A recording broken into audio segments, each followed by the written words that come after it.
It's Visa. It's a Philly. Just go, is a welcome Philly. Thank you very much, and thank you for having me. I can use just your first name because we've already met. We've already done an episode. Yeah. It was at YostCon. Yes, it was at YostCon, and we talked about page speed. We did, and I've just been talking about page speed to Chris Liversidge. Brilliant stuff. He's got a 14K trick. Listen to the podcast to learn what that's all about. I will. So today, penalties. Ex-Google are talking about penalties. I've seen Casper, your business partner. Yeah, a good friend and business partner. Brilliant. Yeah, that's the best way to go about it, right? Yeah, that's why we're together. We're search brothers, and we came up with that term because we're such good friends. Makes such sense. We literally can finish each other's sentences. So for us, we're almost brothers. Now I do have two other brothers, so I don't want to diminish them, but. We're basically almost brothers. So we're the search brothers. The search brothers. And you both talk about Google penalties at the drop of a hat. As soon as somebody's asked you, Google penalties, manual penalties, and algorithmic penalties. Difference. Yeah, we do. Okay, yeah. What's the difference? Okay, so let me talk about that very quickly or address one particular thing, and that is that manual penalties, yes, they exist and they're real. Algorithmic penalties do not exist. Aha. So that's already a misconception that I often hear. And that's one of the things we often talk about as well. I did actually know that. Misconceptions. Because Casper told me at SEO camp, so I knew it was a leading question. I'm not as stupid as all that. Yeah. No, because we do see a lot of misconception. People see their site penalized when they drop in ranking because of an algorithmic update. But that's the thing. It's an update. It's not a penalty. I actually had a conversation with a client, sorry to cut in there, and they talked about penalty, and because I'd heard Casper talking about it, I jumped down their throat and said, it's not a penalty. Yes. It's an algorithmic update. Yes. And they went, oh, I'm really sorry. No, I totally understand. But think of it like this. When the algorithmic update happens, what happens is that a formula is changed. Yeah. So we still have the input, we have the formula, and the output being the rankings. So the input being the SEO, the technical SEO, all the links and all that kind of stuff going into the black box, which is Google algorithms. Something changes in those algorithms. It could be a single number being changed. Now the output changes on the other side. Now, is that a penalty? No. Or is that an update? Yes. And a simple way into day-to-day life to visualize the same concept is if you have a navigation system in your car and you take the wrong road or you don't take the road that you're supposed to take. Now it takes a little bit longer to get to your destination. You can correct your course by taking the next exit or using Google Maps. Or something like that. But you can basically what you do is you have a longer travel time to get there. But your tires aren't slashed. Your car hasn't broken down. Yeah. So at this point, it takes a little bit more effort to get there. And that is exactly what an algorithm update is. I'm going to use that with my clients next time. That's brilliant. Yeah. Sorry, carry on. Yeah, that's the key thing. And that's why when we're talking about algorithmic updates and when we're talking about penalties, they're two completely different things. So we also need to solve them differently. Yeah. So with updates, with algorithmic updates, we need to look at what goes into the formula. And that's basically what we control. So that is where, especially on-page SEO, technical SEO, plays a major role. Now also off-page, like exposing your website, brandability, authority, and stuff like that. But especially on-page is very important there. The majority of web pages do not have any links other than internal links to them. So an internal links is again technical SEO. So as such, technical SEO is really key if you want to solve an algorithmic update. If you went down doing an algorithmic update, you need to look at improving the SEO of your website. And what do you need to do if you've got a manual penalty? Then you need to look at what is the penalty saying, because there are multiple different types of penalties. We can talk about user-generated penalties, content penalties. We can talk about hacked, for example, in which case you need to solve your website. The hacking, the hacking. Get some security going. Yeah, exactly. But a lot of them are also links, for example, link-based, either in or outgoing links. Okay. Or they could be, for example, based on lean content or auto-generated content or doorway pages. Schema markup. Schema markup, very good one. That one I see more frequently actually nowadays than content-related I have to admit, I got caught out by one, and we were presenting a company as a service instead of a company, and we got a penalty. Yeah. But it was actually just taking off the rich results, and it wasn't really a penalty. It didn't affect our rankings. It doesn't affect your ranking, but it does affect your visibility within the rankings, because you lose those rich snippets, and Google may actually decide to say, like, even though that you solved the issue and you reapplied, it may actually take a little bit longer than usual for structured data to be applied again. Okay. A little bit more than you would maybe see with other penalties being resolved. Yeah, and then you sort the problem out and you write them a nice email. Yes. And I've been on, both Casper and me have been on the other side of those emails. He was saying, don't start off with this kind of pleading thing or a shouty thing, because we haven't got time to it. It's like, I have done this. This is the solution. Look at it now. Please take the penalty off. Is that it? Pretty much, yeah. So I've been on the other side of that particular email, and the amount of people not reading the emails they're getting from Google. So a site got penalized, for example, for link building, and then they email back for a reconsideration request where they say, like, hey, I fixed my H1s on my website. What? Yeah. Really? Yeah. I thought that not reading it was something quite minor, but not reading it is really not reading it. Yes. Really not reading it. And I've seen things like that, and or people saying, like, oh, I have a penalty, can you please take it off? My whole business depends on the website. I have 3 kids, they're all going starving at the moment, or I have to fire 20 people, all this kind of stuff. And it's like, yeah, but that doesn't solve the penalty. It's not, it's sorry that you're in that position, but it doesn't solve the problem. Yeah. Focus on the problem. Any penalty can be resolved. Yeah. But depending on the egregiousness of the penalty, and especially the behavior. That was a very good word. Yeah, egregious. Yeah. I can't say it. I honestly, I learned that word at Google. If the behavior is egregious, then it may be penalized. Okay. I have another question. Yeah. Does Google hold grudges? No. Oh, that was a pretty quick answer. No. If you solve your penalty, then Google says, okay, you solved it. So we're not holding a grudge at all. We're not, they were not, and me at the time when I was there, we did not hold any grudge. Actually, the opposite. Very much the opposite, because when a website is considered for penalization by a team member within Google, they have to build a case. They literally have to justify, like if you were in court. Is there a Google court? A Google court for penalties. In a way. So what the procedure-wise. So what's happening is that you have people that say, okay, I see some Google Webmaster Guidelines violations. Yeah, that could be reported, could be coming from the systems. Doesn't matter. A search quality team member gets a lead, follows up on that lead, investigates what's going on, and while they do that, they have to build a case. They have to say what is wrong. Why is this penalizable? Okay. Yeah. Now they need to submit that to others. They then also look at it, and then if they agree, a penalty is applied. If they disagree, it gets pushed back. So that first part is like police work. In a way, it's like I think a better way of looking at it is like the courts, like with lawyers, when they want the judge to do something or something needs to happen, or a notary or something like that, you need to first provide some documentation. Okay, and that's basically it. It's we're not at the stage of judging as much yet, because at this point we're just presenting our case. Yeah. Now. And there's a very important rule that we used to at the time when I was there, and that is benefit of the doubt to. That's very nice. In other words, if you can't prove it, no penalty. Exactly. Even though it may look suspicious, if you can't prove it, you can't penalize. Oh, that's jolly nice. And then basically you've proved it. Let's say you go to prison with the penalty, and then the getting out of it is like parole. No, absolutely no. That's the good news. No, that's good.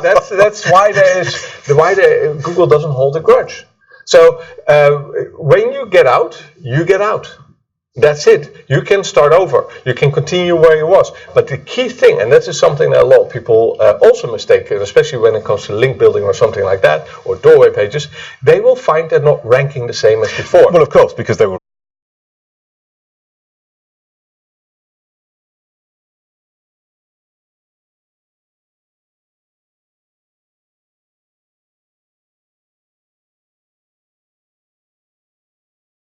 We need to grow.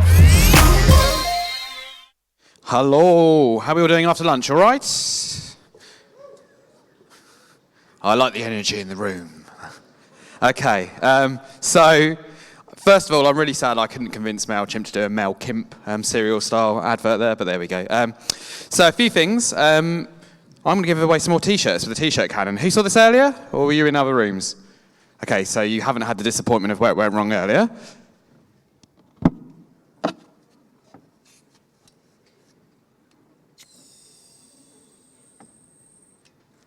So if you have a coffee,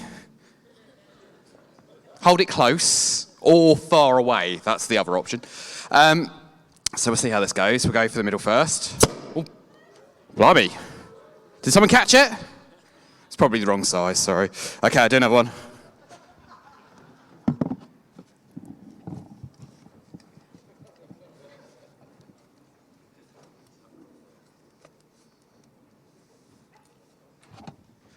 Go to the posh seats over here. Are we ready? Oh, need to put the gas in first.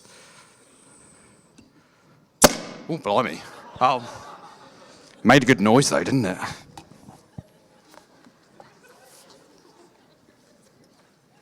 Remember, point it away from the face, that's what I've been told.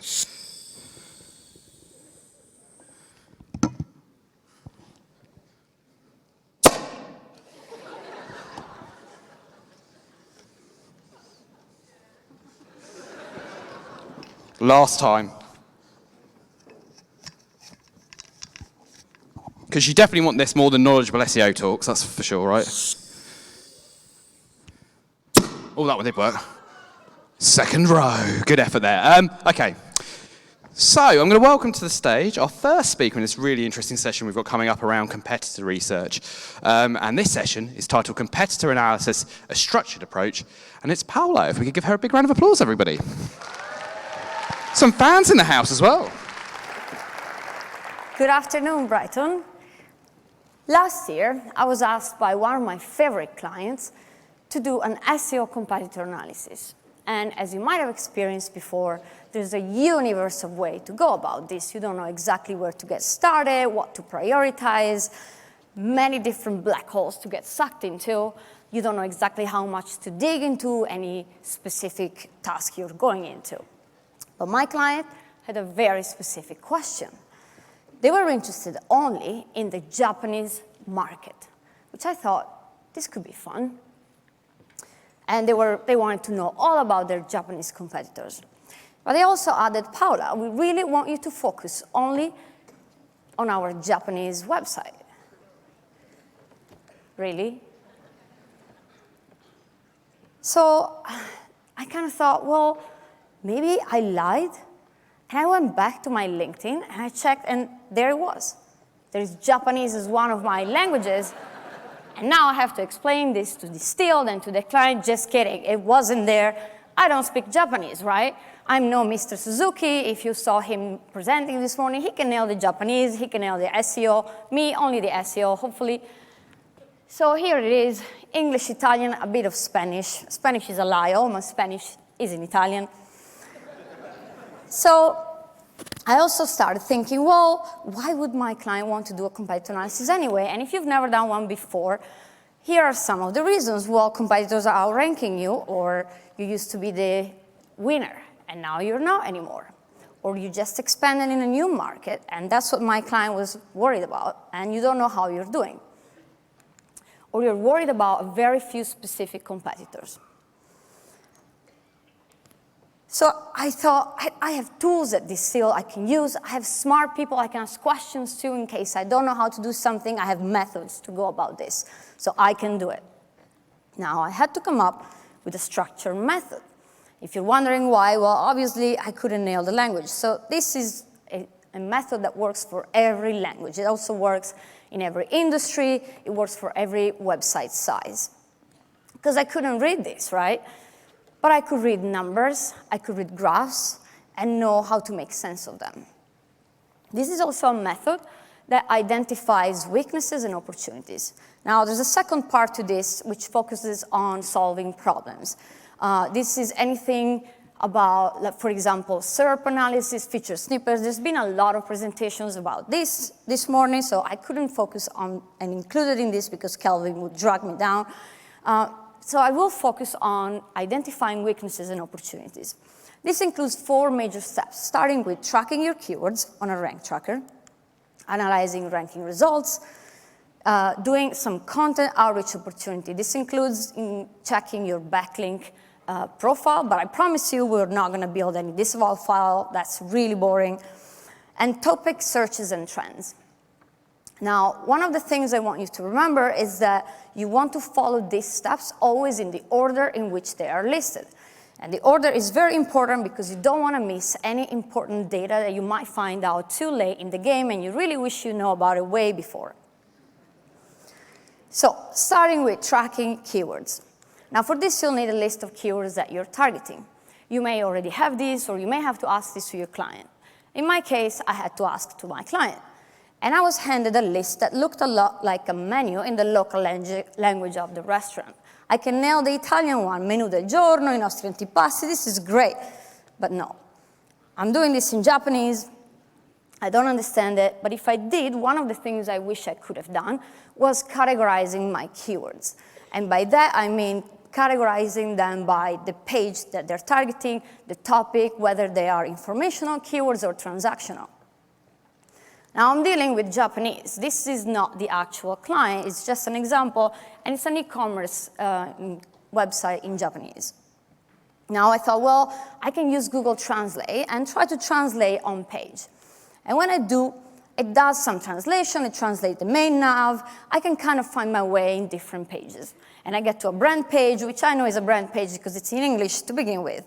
But I don't understand anything else, and I try again the venue of translating. Google Translate.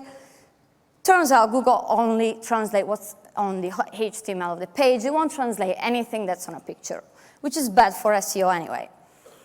So I think, well, maybe I can use Google Translate and translate all my keywords, which, by the way, you might have heard of this. It's making a lot of noise on Twitter lately. If you use Google Sheets, you can do it directly with this formula. Google Translate will do it for you. And since I speak a second language, I really wanted to test the accuracy of this. And so I have a list of Italian keywords, which include these. And these are supposed to translate as wedding bands with diamonds. And when I translate them, this is what they turn into. Yeah. So I really didn't want to sit on a client meeting explaining how a page about wedding bands is now ranking for glittery cats. And so I think, yeah, I can't rely on Google Translate, nor should you. It will translate a lot of good things, but 100% accuracy, not guaranteed. So I end up excluding only branded keywords. And the good news is, just by doing that, I was still able to find really good insights for my client. I also tracked my keywords by geographic region. This is something to remember. Obviously, for me, it was very important because I was interested in the Japanese market.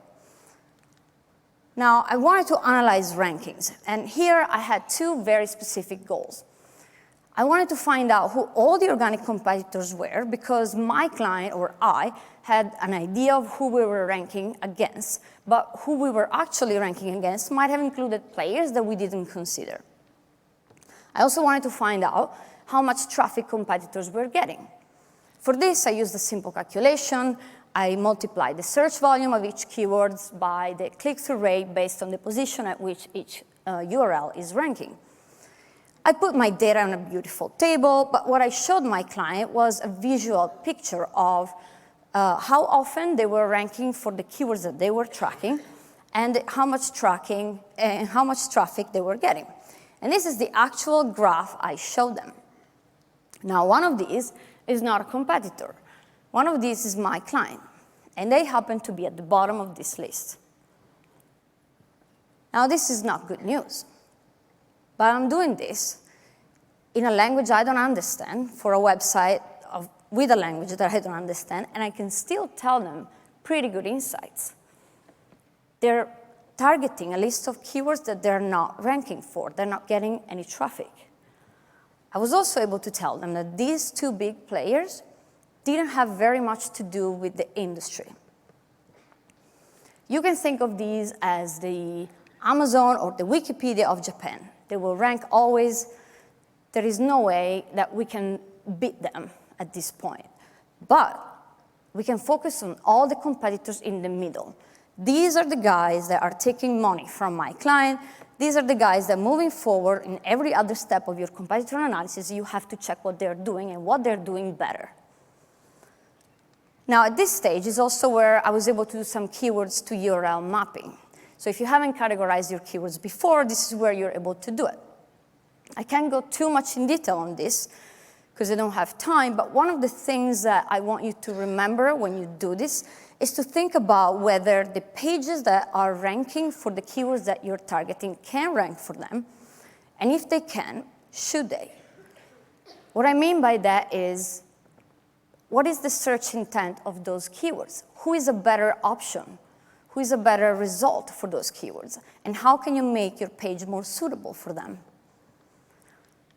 Now, I realize some of you might have had a heavy lunch and might be falling asleep at this time, or this could be a lot of information to process if you've never done this before, but I went over so far on how to track keywords on a rank tracker and how to analyze ranking results. And at Distill, by the way, we use Stat, to which I want to give a shout because Stat can track different keywords in different languages, and without that, I wouldn't have been able to do this.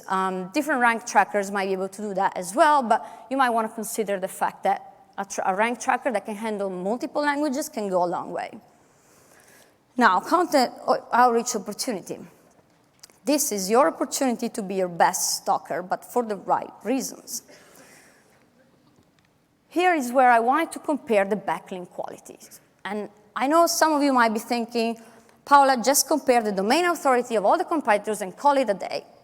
However, recently, one of the senior consultants at Distill wrote this blog post, to which I link if you want to read more about it, but he mentions how the domain authority is the wrong metric for reporting on the link building. The reason why this is true is that Google will not rank your page based on the domain authority of the site as a whole. It will rank it based on the page quality by itself. And so some alternative to domain authority are the Majestic citation flow, which is what I use for this task, or the Moz page authority. No matter what tools you have access to, you want to download the backlink list for each of the competitor. So what I did was found a lot of spam, but this still is a white hat agency. And I didn't care about the spam. I really wanted to find opportunities. And by opportunities, I mean high quality pages linking to competitors more than they're linking to you or your client. So for all the competitors, I made a list. And I wanted to see which high quality pages were giving them backlinks. And I wanted to keep track of them. Because if they're linking to them, they're interested in the industry, they're interested in the product or the category, and they're likely to link to you in the future. And I wanted my client to target them for future backlinks. Now, this is a step to get a bird's eye view of the situation. But I really wanted to zoom in a little bit more and see what specific type they were linking to. Now, this is where you can also rely on hreflang in case you are dealing with a list of backlinks that are also in a different language. You can put the list on a crawler like Screaming Frog and find the hreflang in the English version of the page. But here I flipped my data and I used it to see exactly to which competitor page these high quality backlinks were linking to. And what I wanted to find was comparative pages for my client to think about how they could make them more suitable for backlinks in the future. So I wanted to tell them to think about how to improve and change the page. I also wanted to look for topics topics that they could target that they haven't targeted so far, and they could build new content, blog, news. At the end of this step, I had a list of high-quality domains to target in the future to obtain new backlinks. I had a list of pages to change and improve to make them more suitable for these backlinks, and a list of topics to target. Now, this is where I moved on to topic searches and trends. If you're wondering, why am I doing this at this stage? Why does it even matter? It's because at this point is where I had a really good picture of who all the competitors were and what they were doing better than my client. But I also wanted to know whether these topics which one of the topics that I was recommending them were stronger than others. And so you can compare them on Google Trends to see which one are getting more searches, how's the trend been. If you don't compare them and you look at them by themselves, that's also fine. One of the things to remember is to never include the brand with the topic, because that will add a lot of noise to the trend, and if something is seasonal, it will smooth it out. So here I really wanted to find, to make sure that my client was avoiding targeting topics that looked like this. Maybe I found out about this topic because the competitor was lucky and targeted it at the right time, at the right moment, but by now the trend is going down, and I don't want my client to spend a lot of resources to build content around this. I also wanted to be aware of seasonality. If a topic has a seasonal trend, you want to make sure you target it at least a month or two before so that Google has enough time to crawl and index the content. Ideally, I wanted to find evergreen content. By evergreen content, I mean any topic that has a stable trend. It might have had a big spike at some point. This could be anything like electric vehicle. As soon as this technology came out, it might have had a big spike, people were searching for it, but eventually the trend remains stable because electric vehicles are not going anywhere. People are still buying them, they're interested in this topic. I wanted to find increasing trends. Now, there is no guarantee that a trend will continue to increase, but if it's been stable over time, at least if it will tank, it won't really go to zero. I wanted to find solid trends. These are really evergreen content. You can think of this as any search that has nothing to do with the season. What to buy for the 18th birthday, what to buy for a wedding anniversary, any content that is searched all year. So at the end of this, I had a list of topics that I wanted my client to target, topics or products or specific categories. And I knew how to tell them to prioritize them based on how solid the trend was or the seasonality. So I did it all. I tracked my keywords in a different language. I analyzed the ranking results. I was able to tell them who were all the competitors. I had a list of high-quality domains to target for future backlinks, and a list of pages to improve, and a list of topics to target. And I told them how to target them based on seasonality, based on how stable they were. Next time you feel overwhelmed about a competitor analysis, remember that I had to do this in Japanese, and it was possible.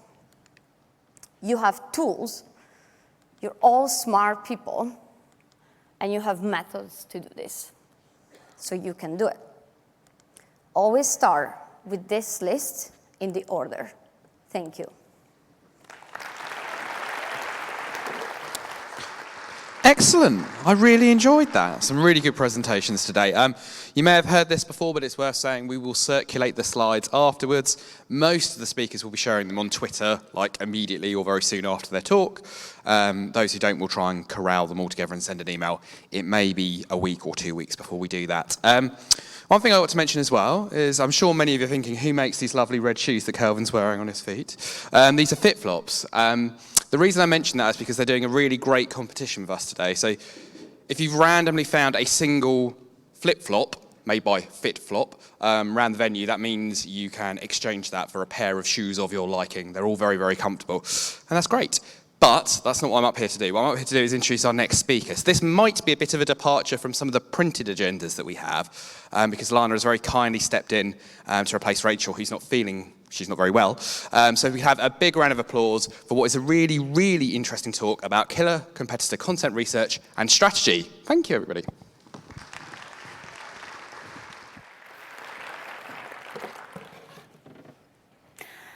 Hello, Brighton SEO. How are you feeling this afternoon? Good? You enjoying my home city? Yeah? Cool. Okay, so I'm Lana Burgess. I'm a freelance writer and content strategist, living the freelance dream here in sunny Brighton. I'm based at the amazing co-working space that is Platform 9.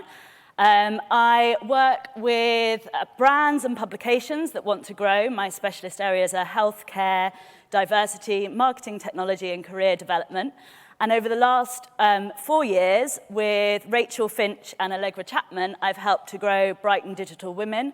We're a non-profit that helps women step up to leadership roles in the digital and tech sector. So today, I'm here to talk to you about killer competitor content research and strategy. So what we're going to cover today, we're going to touch on identifying search intentions, research method for researching competitor content, analyzing competitor content, so having a look at why it performs so well. We're going to touch on content strategy and creation, writing tips to outshine the competition, and how to measure success.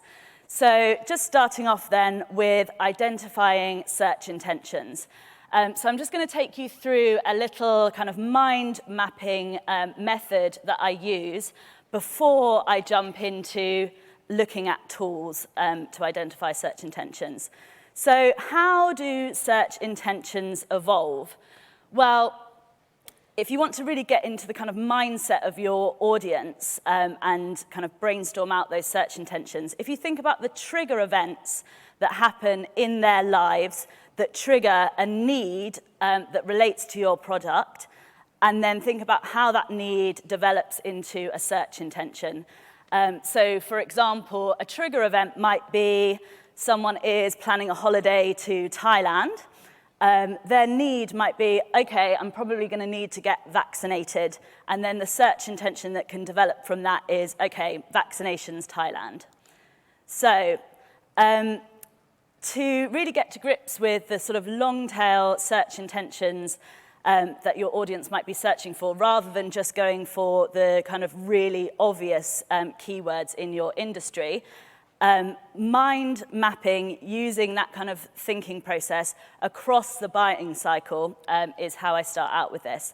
So across the buying cycle, you've got different sorts of search intentions, and the types of content that you create are different in order to align with those different search intentions. So at the attraction stage, you're going to be looking to meet search intentions that are triggered by life events, so real life events in the lives of your audience. At the consideration stage, you're going to be looking at search intentions that are all about people looking to learn about solutions and benefits. At the preference stage, it's really around why should they trust you and how are you different from the competition. And at the conversion stage, they're looking for reasons why they should buy from you now. So more kind of conversion-orientated content is needed at that stage. So once you've done a bit of mind mapping and you've kind of got some ideas of what you think your audience are going to be searching for, you can then jump in and use some tools to confirm your ideas. So some tools I'm sure most of you are familiar with, but maybe some of you aren't. Google AdWords Keyword Planner. You've got Yoast Google Search Expander, which looks at some of the auto-suggest. It scrapes the Google auto-suggest terms, so that's a really handy one. Answer the Public, which I love. It's a really great visual tool. Again, it looks at sort of auto-suggestion related terms, and it produces some nice kind of visual diagrams of all of the kind of questions that people might be searching for. So things starting with how to, or what, or the best. And then searchintent.co.uk, which is a great little tool that was created by someone at Fresh Egg, where I used to work. It's, again, looks at kind of related search intentions, and it grows out kind of handy little visual trees that you can drill down into, so you can isolate one of the search intentions and then look at related search around that. So you can go down a bit of a rabbit hole with that one, which can be really useful. So once you've kind of figured out what your search intentions are and you've isolated the search intentions that you're going to be looking at, you need to start researching competitor content. Now, there's no big reveal here. I'm actually not going to show you a big, shiny tool. What I'm going to talk to you about is a very easy, basic, but effective approach using an incognito browser and your own kind of heuristic assessment of the content.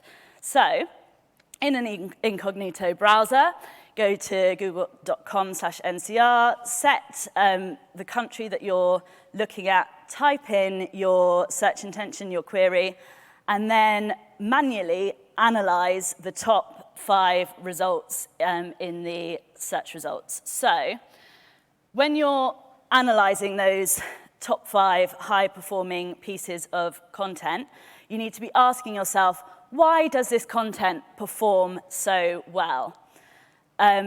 They perform well for a reason. Google has decided that these are the pieces of content that best answer that person's intention. They give that person the information that they're after in the format that they need. So make it your mission to understand why. What is it about this content that Google loves? So we're going to run through some key elements to consider. Again, this is back to basics, but really, when you are planning to create content, and my talk does kind of focus on methods that feed into content strategy and creation, it really is these kind of back to basic elements that we want to be looking at. So what's the page title and meta description? How does this show that this piece of content meets the search intention? And then again, looking at those top 5 pieces of content, what's the H1? What are the H2s? How do they show that the user's search intention is being met? Does the piece get to the point really quickly and concisely? Have a look in the search results page if there are any pieces of content that are actually ranking with answer box queries, if they're present in SERPs. Have a look in particular at those pieces of content. You'll tend to find that they're answering the search intention really quickly and concisely quite early on in the piece, and that's something that you want to emulate. And then what's the format of the content? Are images and videos crucial to that user's search intention? You know, there are some searches that the written word is perfectly apt to meet, but there are others. For example, if you're searching for, I don't know, psoriasis, probably you want an image of that rash rather than a written explanation. So if your search intention is image-oriented, make sure that you are including those in your piece of content.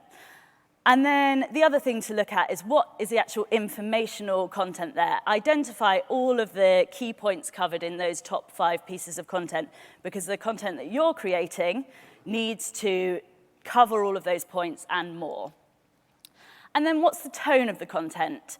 This one's a bit more subtle, but have a read over those top 5 pieces of content. Have a feel for the tone that your competitors are using. Is it emotionally appropriate to the search intention? And what does it tell you about the searcher's mindset?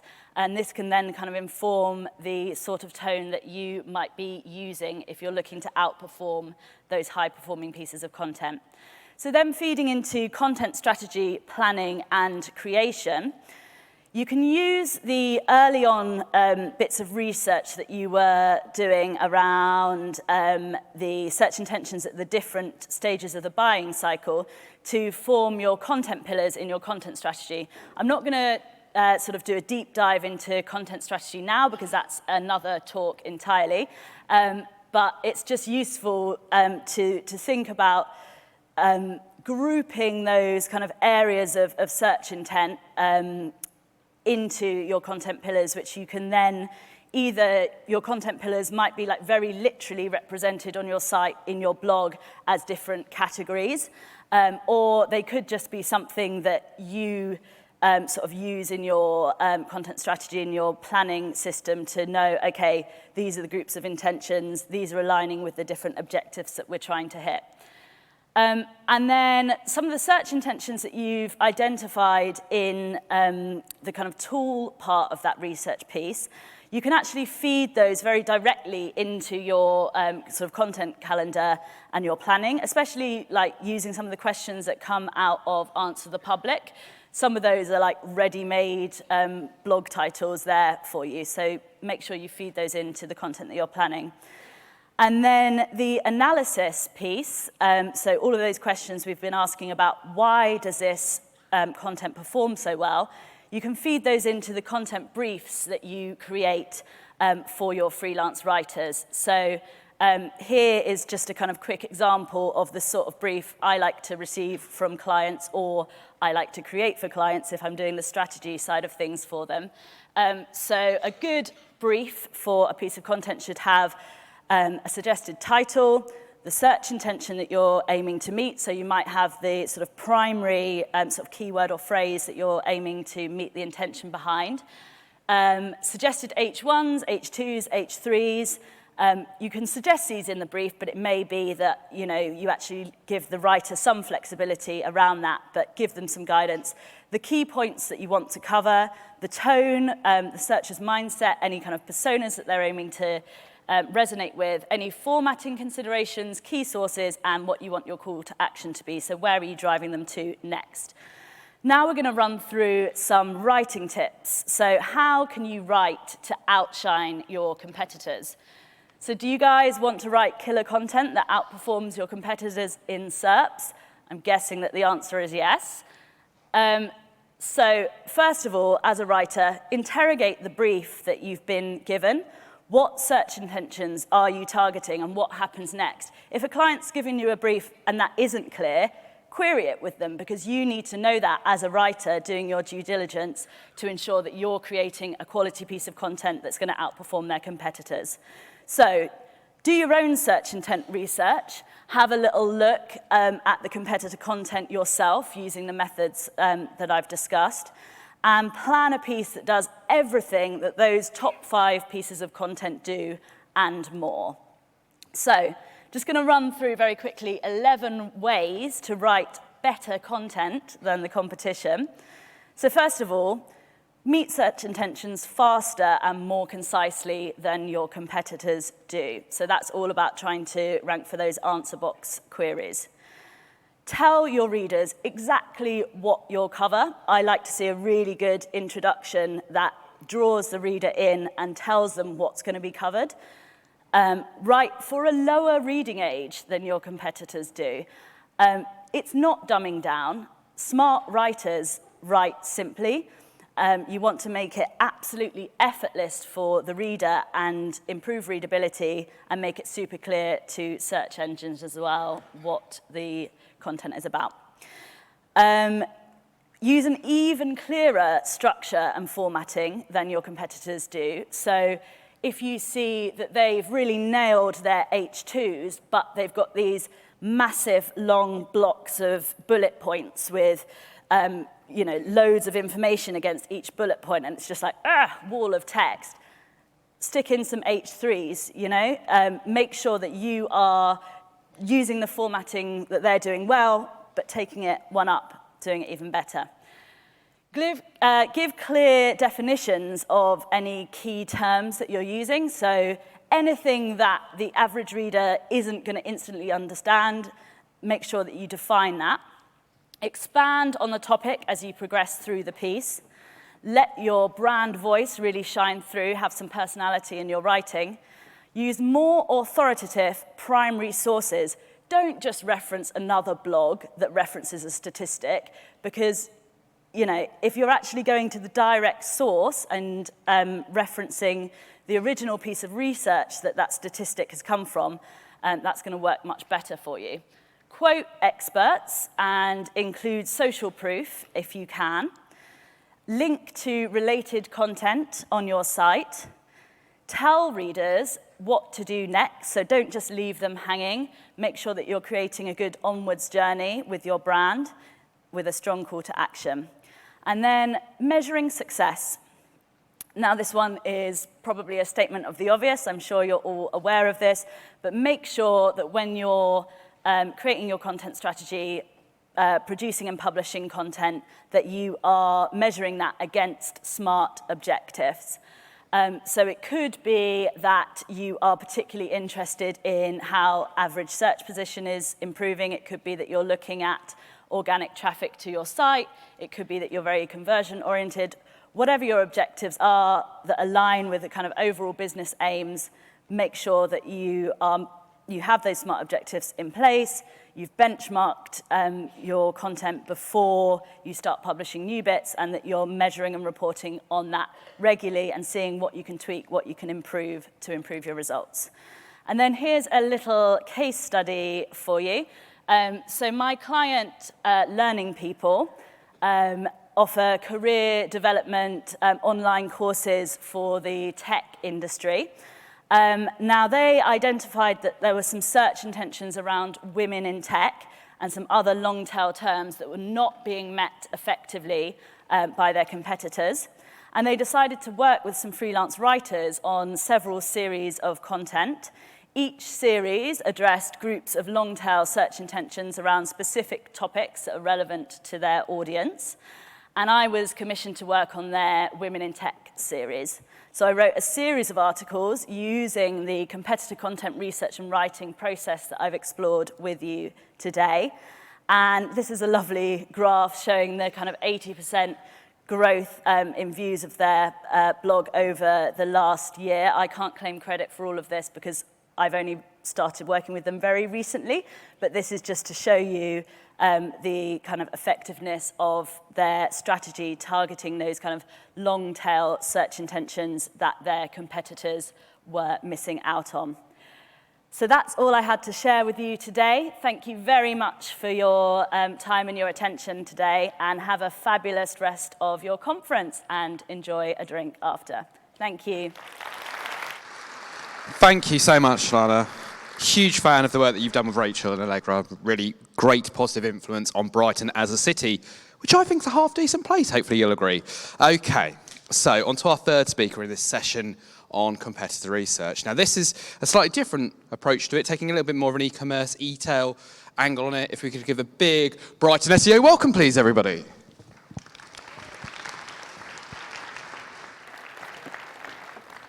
Hi, Brighton. How are you doing? Are you sleeping? Okay.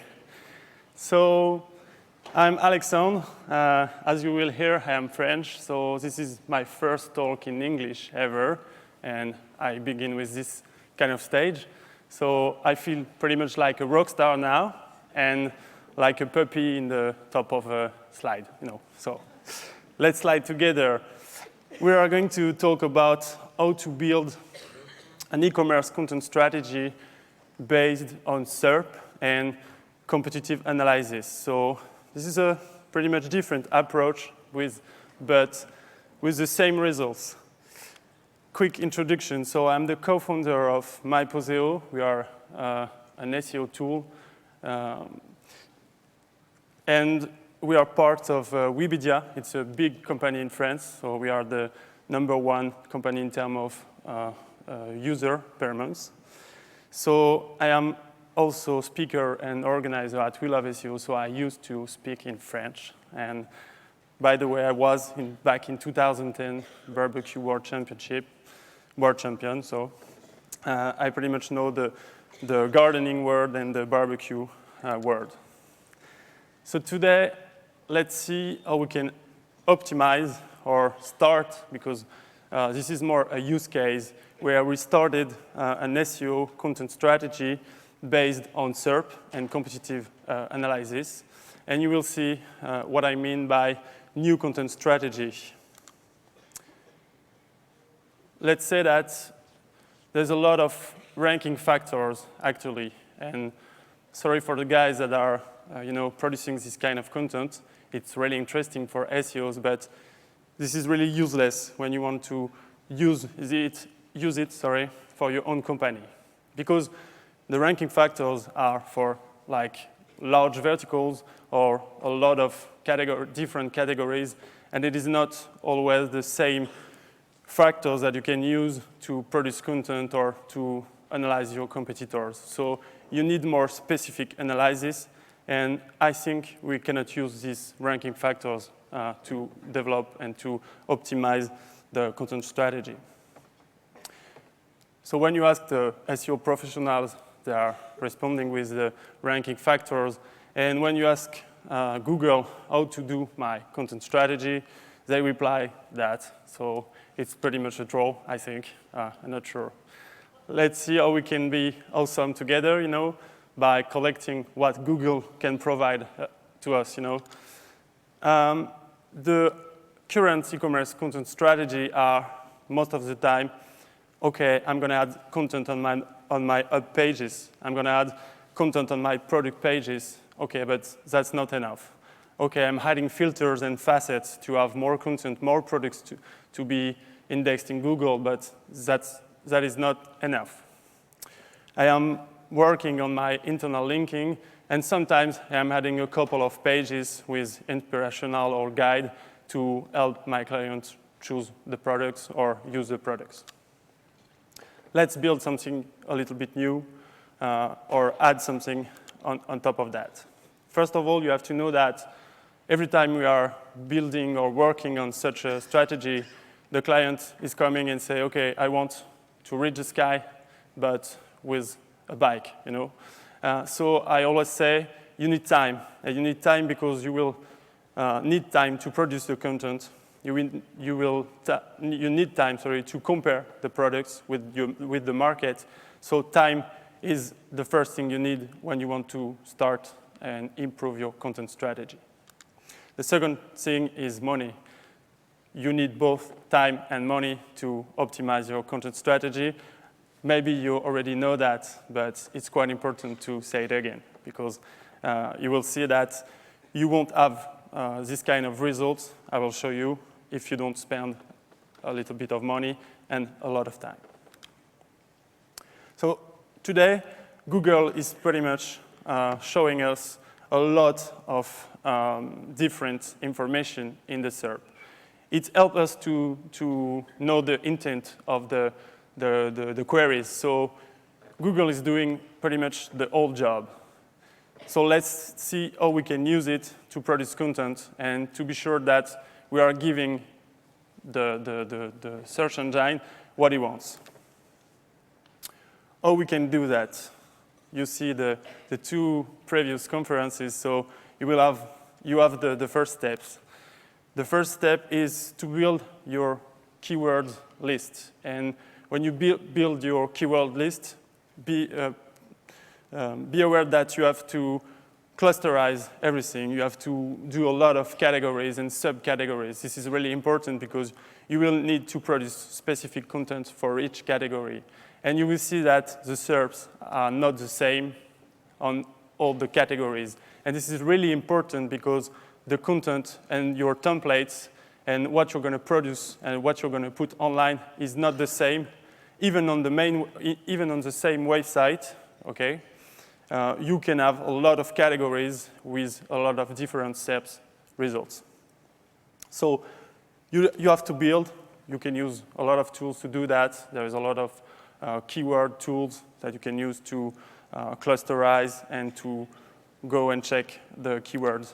This is a complete presentation, so I will go to the next point. The next point is run for search volumes and collect everything on each of your categories. This will help you to know what is the biggest category of your website and what is the search volume of this specific category. So if your clusterization is good, you will have the opportunity to see where the search are the biggest and where you want to start. Are you starting with the most competitive category, or are you starting with the less competitive category? Then you will check your own rankings if you are already ranked. So if you are starting a new project from scratch, this step is not here, but you can run a rank tracker and you can collect everything on the SERPs. And you will see that wheelbase, and we did it, we based all our content strategy on the results that were displayed in the SERP, and you will see the result at the end. So for this client, for example, we were just checking the SERP, and we saw that there were like 63% of the results that were images. Okay, it's quite interesting. And we saw that they had a couple of positions, on specific keywords, but not that much. Sorry. So once you have built your clustered keyword list, run search volume and collect everything, then you have the SERP and ranking information. You can go on analysis. The SERP analysis is really interesting because it can help you to know the real intent, because Google is already, personalizing the SERP based on the query. So you don't need to do that before. I mean, when you are clusterizing your keyword, no matter what is written, you will see that in the SERP directly. So for example, in a category such as gardening, you can see that 11% of the results are images. So, and 6% of them are from Google Maps. This means that when people are looking for gardening or all the keywords in these specific categories, Google seeing that it is geolocated queries. Plus, there's a lot of images. When you look at the grass lawn category, you will see that 36% of the queries actually display a feature snippet. This is quite interesting. This is not exactly the same results in the different categories. So why would you build the same content strategy and the same templates to answer different queries and different SERPs? For example, if we compare the grass lawn and the gardening, you won't produce the same content, and you won't do exactly the same templates and the same web pages because you are not answering the same type of queries, and plus Google is not displaying the same type of content. So for example, if I have to produce content for grass lawn, I will for sure answer a lot of questions in my content, plus I will produce videos. If I have to produce content for gardening, I won't do it the same way, and maybe I will add local pages on my e-commerce account if I do have local business for sure. And here is the most interesting thing.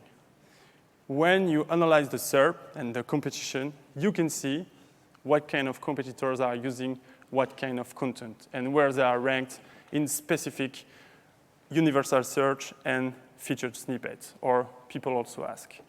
This is a quite interesting graphic because when you analyze all the rankings for your competitors, you will see that, for example, this is a French example on the French market. The first website is well displayed in the people also ask results. So what are their strategy? They are building a lot of content, answering the questions, and they are basically creating a lot of web pages to answer each question. It's a good strategy because they are well displayed in the people also ask and in the featured snippets too. So they have a lot of visibility. They are adding a lot of images on their content. So for example, it's really interesting to see that they are adding these images, and these images are ranked in Google directly. And this is where we added one specific information, what we call the pixel ranking. The pixel ranking concept is you don't want to be ranked on a result that is not displayed above the fold because you won't get a lot of clicks. I assume this is, we can talk about that for hours with SEO. But our strategy was to say, okay, let's target only the queries on specific categories where we can have an organic display right above the fold. And so we just added this pixel ranking information when we checked the rankings, and we checked that the visibility, we checked, for example, on a flower seeds query, that we didn't want it to create content on this specific keyword. So we just eliminate all these keywords. Because when you take, for example, the architecture of a SERP, you will see that only 45% of the results, for example, on this specific keyword, but it works for a global category, you will see that there's only 8 organic results. And when you analyze the specific web pages, you will see that only 2 of these pages are editorial pages with a lot of content. The 5 others, it's a product query, okay? But there's only 5 pages that are displaying products. 2 of them are content pages. So you need to analyze everything. The top 10 of each category, the old SERP analysis, the type of landing pages that are displayed, and you will have all the information on what you need to produce, what kind of format is actually well ranked in Google, what is the size of the content, and what kind of elements there is in the page directly. For example, we took this query and we just analyzed, and we can do that for 1,000 queries. We took these queries and we said, okay, let's analyze the first result. Okay, this is the first result page. Quite long, a lot of content and some images.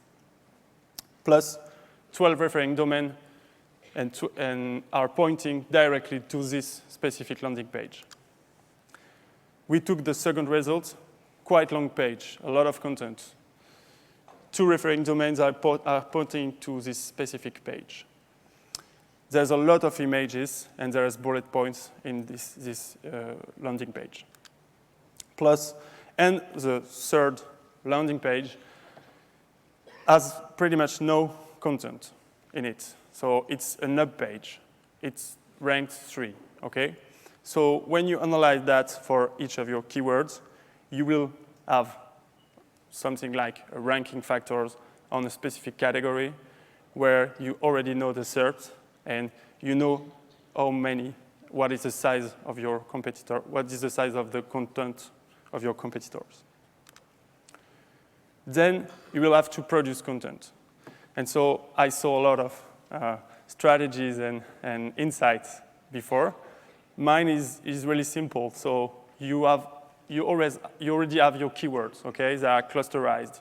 And so when you are checking the SERP, Google will give you everything. So if you want to know what you need to talk about and what kind of content you need to produce, you will have everything in the people also ask. Because when you are asking Google, he will say, okay, people that are searching for this query are asking this type of question. So basically, just take the question and just answer it in your content for specific keywords and specific group of keywords.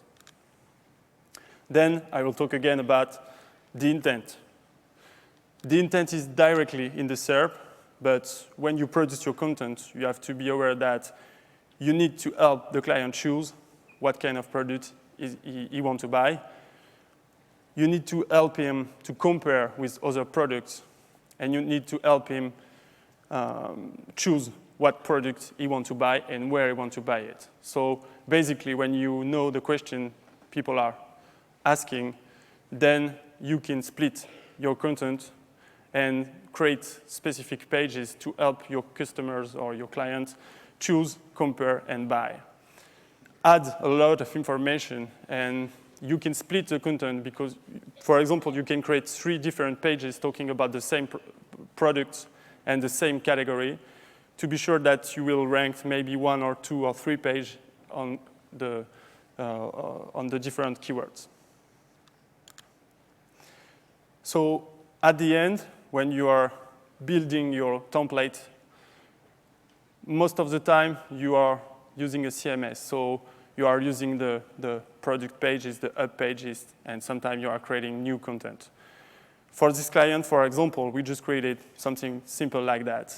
And you don't have to forget to add information about your products. So for example, here, we just created a content strategy on a specific blog that was on a subdomain. And we created templates, but the templates were different based on the categories and the SERP analysis. we added directly in the SERP, in the templates, we added call to action to go to the shop. So my advice is to focus on top products, okay, and add to cart button or call to action because you are comparing your products and you need your client to buy the product. So actually you are producing content to answer the queries, but you need to add a link with your shop. So to conclude, the key points are you select your keyword, you clusterize or you group them in a multi-level categories to be sure that you are targeting specific subjects. You find the opportunities with the SERPs and you analyze the search volume to be sure that there's volume and what kind of categories you want to start working on. Then you identify what kind of formats and what is the size of the content that your competitor are producing, and maybe if they are doing a net linking strategy. And then you define how many pages you need to write to perform in Google, okay?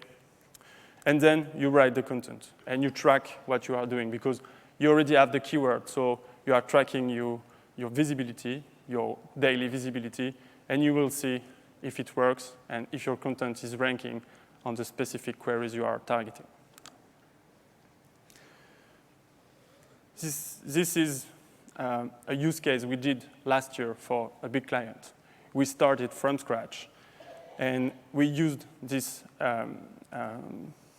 analysis, this global SERP and competitors analysis.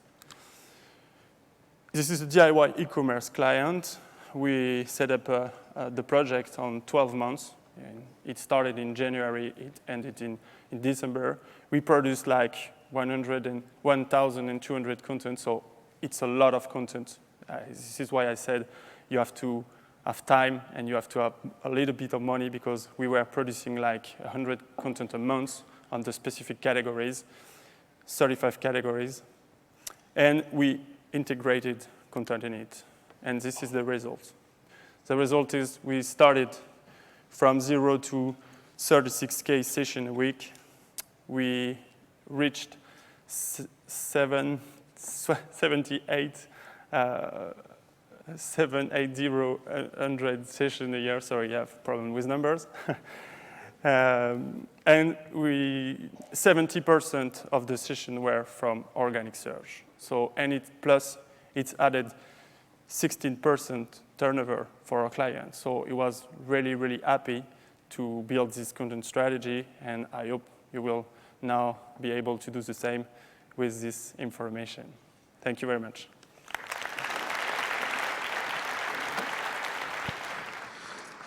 Excellent. I've said excellent a lot today, but that's because it has been. So let me explain a little bit more about kind of how the process for the rest of the day runs, because some of you won't have been to Brighton SEO before. So we've got another break now, so definitely a chance to speak to sponsors and all of that sort of stuff in the exhibition area. There's also, if you're feeling a bit jaded or just sort of stressed out, in meeting room 5, B and Do are hosting a facilitated meditation session. And then, so what's going to happen after that? There's another group of free talks in here and all of the other stages. The one in here is based on the votes that everyone did, the most popular talks of the day. But then after that, we've got a really short break, just 15 minutes. And then we'll have John Mueller in here in a really interesting Q&A session hosted by Hannah Smith. So yeah, see you in a little while, everybody.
And your name is Didone. Didone, yeah, I'm Italian. Yeah, we can start. SEO is AO. Welcome to the show, Porado it Didone. Thank you. Italian name? Italian name, Italian person? Italian person, 100%. Living in the UK? Living in the UK currently, yeah. Okay, and you were very happy with your talk? It went very well? Went very well. I'm really happy, yes. I think people enjoyed it. Okay. I'm afraid I missed it, I have to admit, so I can't actually talk about it, but I think the audience had seen it. So I was thinking maybe we could talk about something a little bit different. Sure. Which is Amazon. Uh-huh. I know you work on Amazon, you said a moment ago vitamins. Vitamins, yeah. I was involved in an e-commerce based in the US market. Before getting involved more in SEO. Okay. And so I was involved kind of in the process of the PPC within the Amazon platform. Okay. And you were saying it was quite challenging to actually get, well, if I understand correctly, on Amazon you've got organic and PPC, Correct. Exactly the same as Google. Exactly the same, yes. PPC could be easy if you throw money at it, a lot of money. There were days during which the company was spending $500 a day, and when you get started on Amazon, that's a lot of money. It adds up very quickly. And a lot of people start this as a side business, so spending $500 a day. 15,000 a month. Can you imagine? Yeah, as a side business, that's not as a side business, yes. Will it be successful? Sure. Eventually, it will increase the number of sales and reviews, but at the beginning, it's a huge investment. Yeah, and you mentioned reviews. I mean, once you get those reviews, then perhaps you rank better, so it becomes cheaper, but you have to put so much money in to get the reviews. Yeah, it's a huge step. And the reviews is not a guarantee, because once you start being very successful, there are competitors who are going to buy your product and purposely review you down. Okay, this sounds very cutthroat. And it is very cutthroat, and you have to keep an eye on this. And there's a way to go about this as a seller. You can say, hey, this is not a legitimate review, and very often it will happen that Amazon recognizes that it isn't.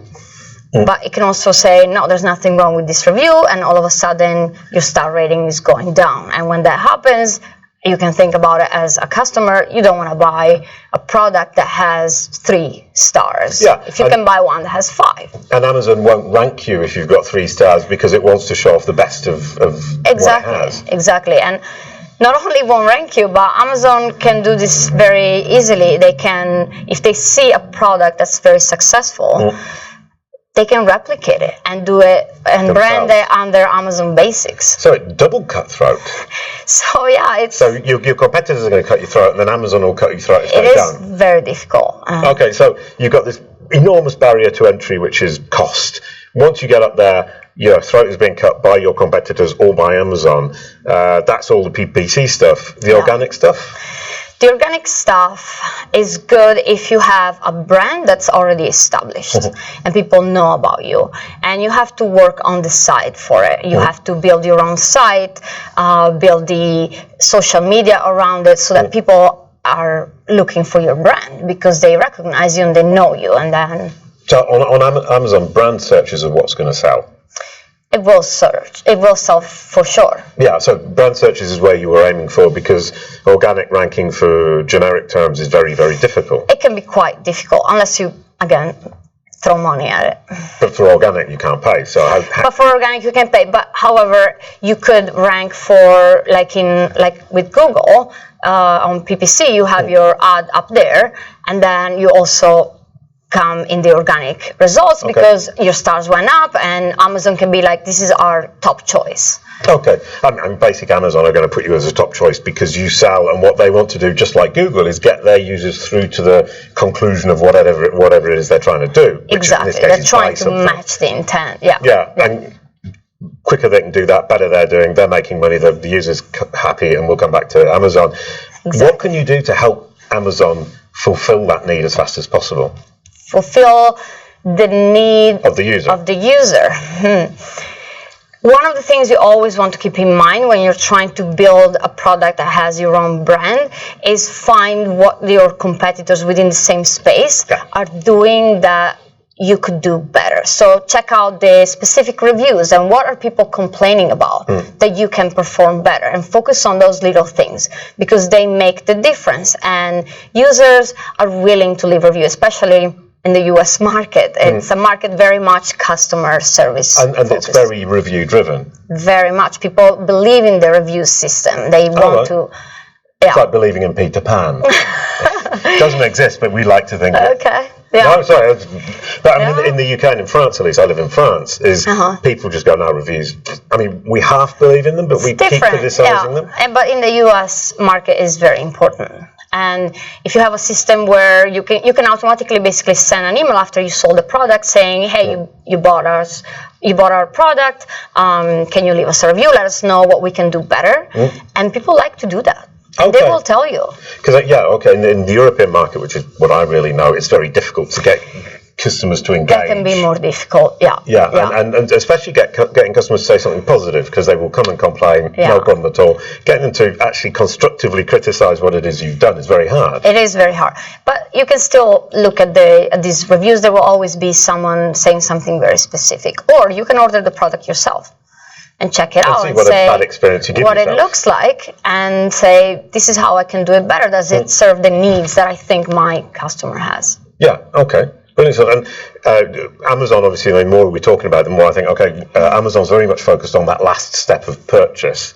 Yeah. What do you think SEOs who are looking at Google can learn from your experience with Amazon in terms of actually converting at the end? Well, when you are selling on Amazon, you know that you will rank also on Google with it.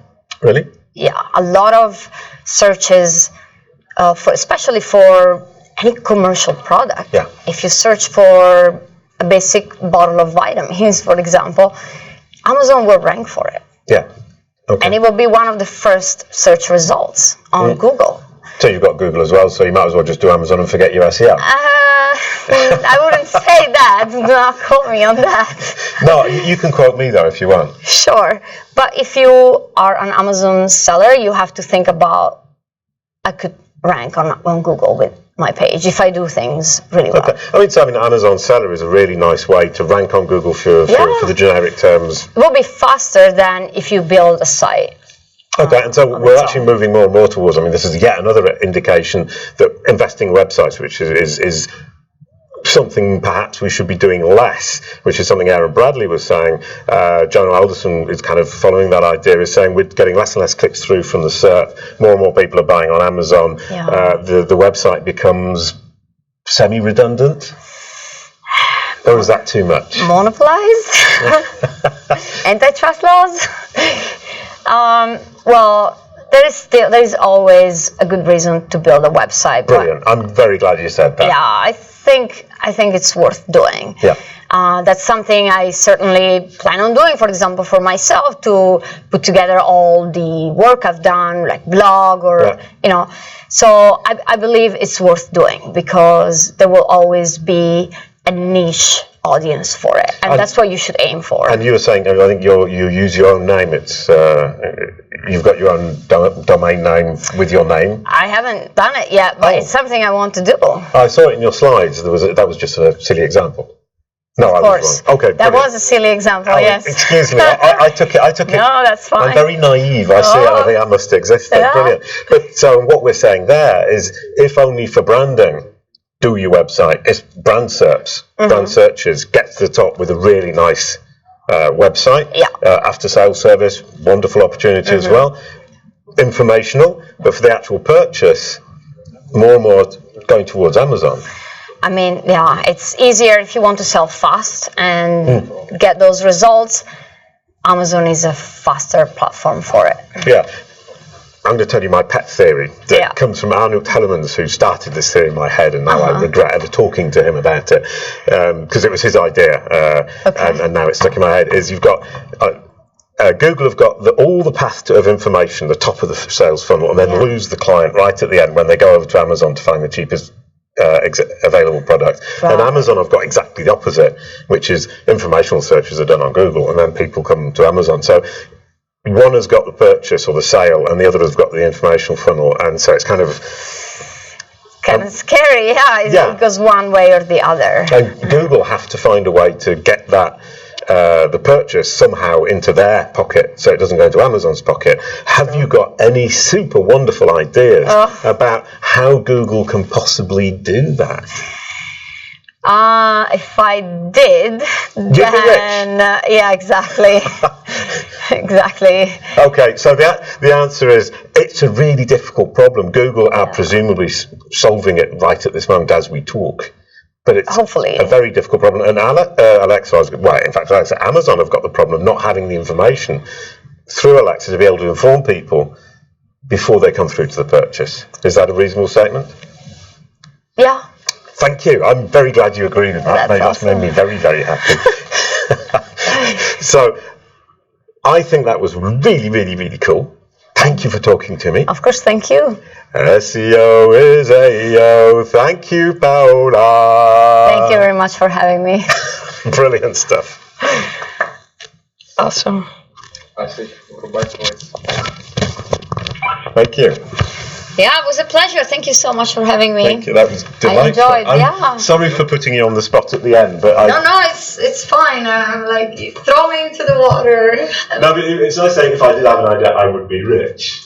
Yeah. So we got away with that. Yeah, exactly. So I was told in an interview never throw a question like that at somebody, but I just couldn't.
Hello, everybody. How are we all doing this afternoon? I don't know why I asked that question, because we always get like a slightly underwhelming woo. That's about where we're at. So my name's Kelvin, if you've not been here before. I have sort of 3 jobs. I moderate Auditorium 1. I choose the playlist. Who's enjoying the long extended version of Shame there? Anyone? That's good. Good song. I prefer that one. And do the T-shirt canon. So who's been in here already and seen the attempts have been mixed, haven't they? I've re-rolled the T-shirts, so we have high hopes.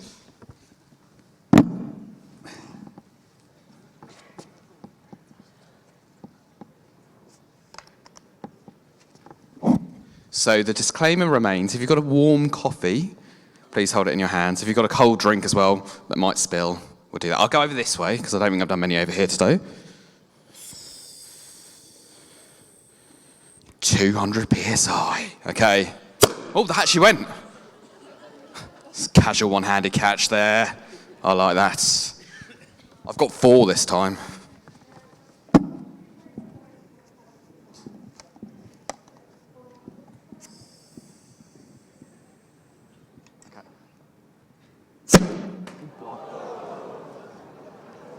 Sorry.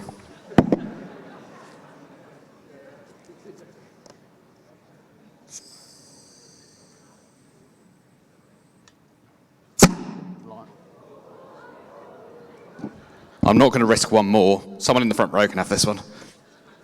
There we go. So we've got 3 really interesting talks. So just to explain a little bit how this sort of final bit of the day works, we have 3 talks in here that we've got going on in all the other spaces as well.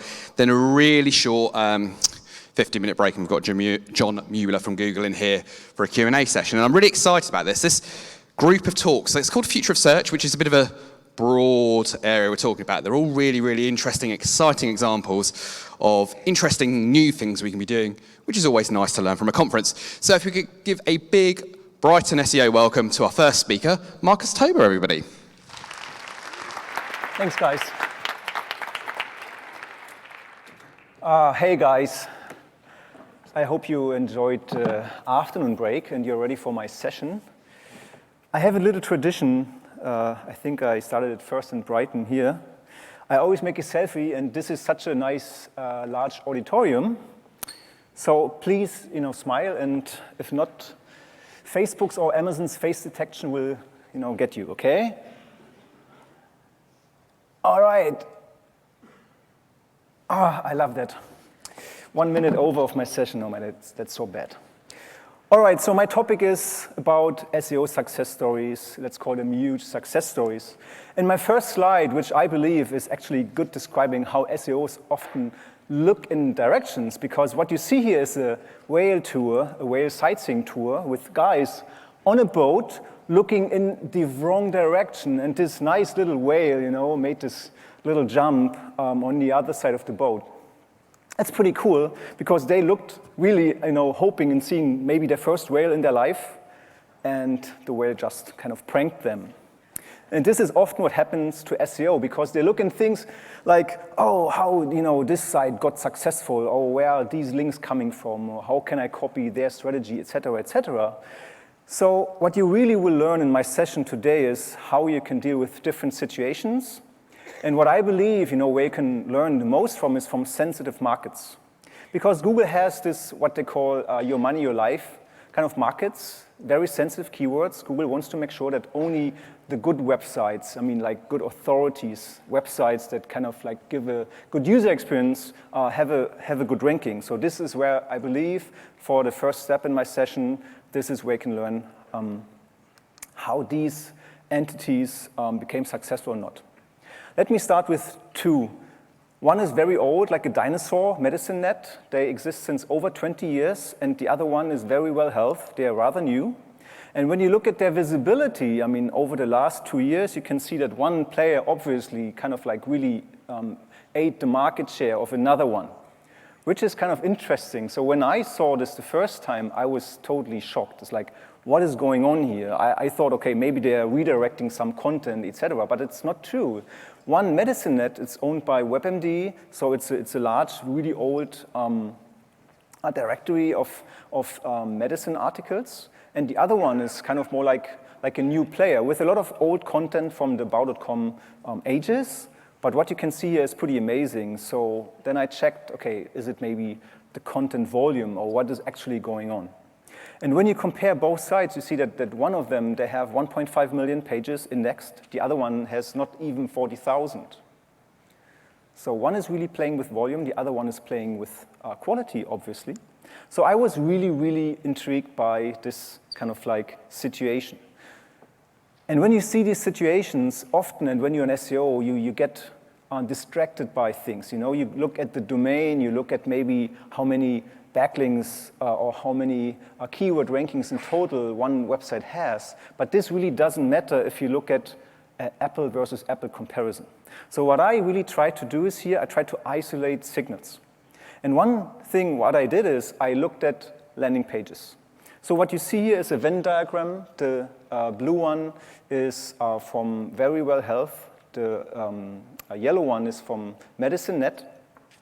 And what you see in the middle, the overlap, is the number of keywords they share. And it's actually quite interesting because both URLs rank for almost 1,000 keywords. So what it means is if you take a look on only these 1,000 keywords, you really have an Apple versus Apple comparison, which is interesting.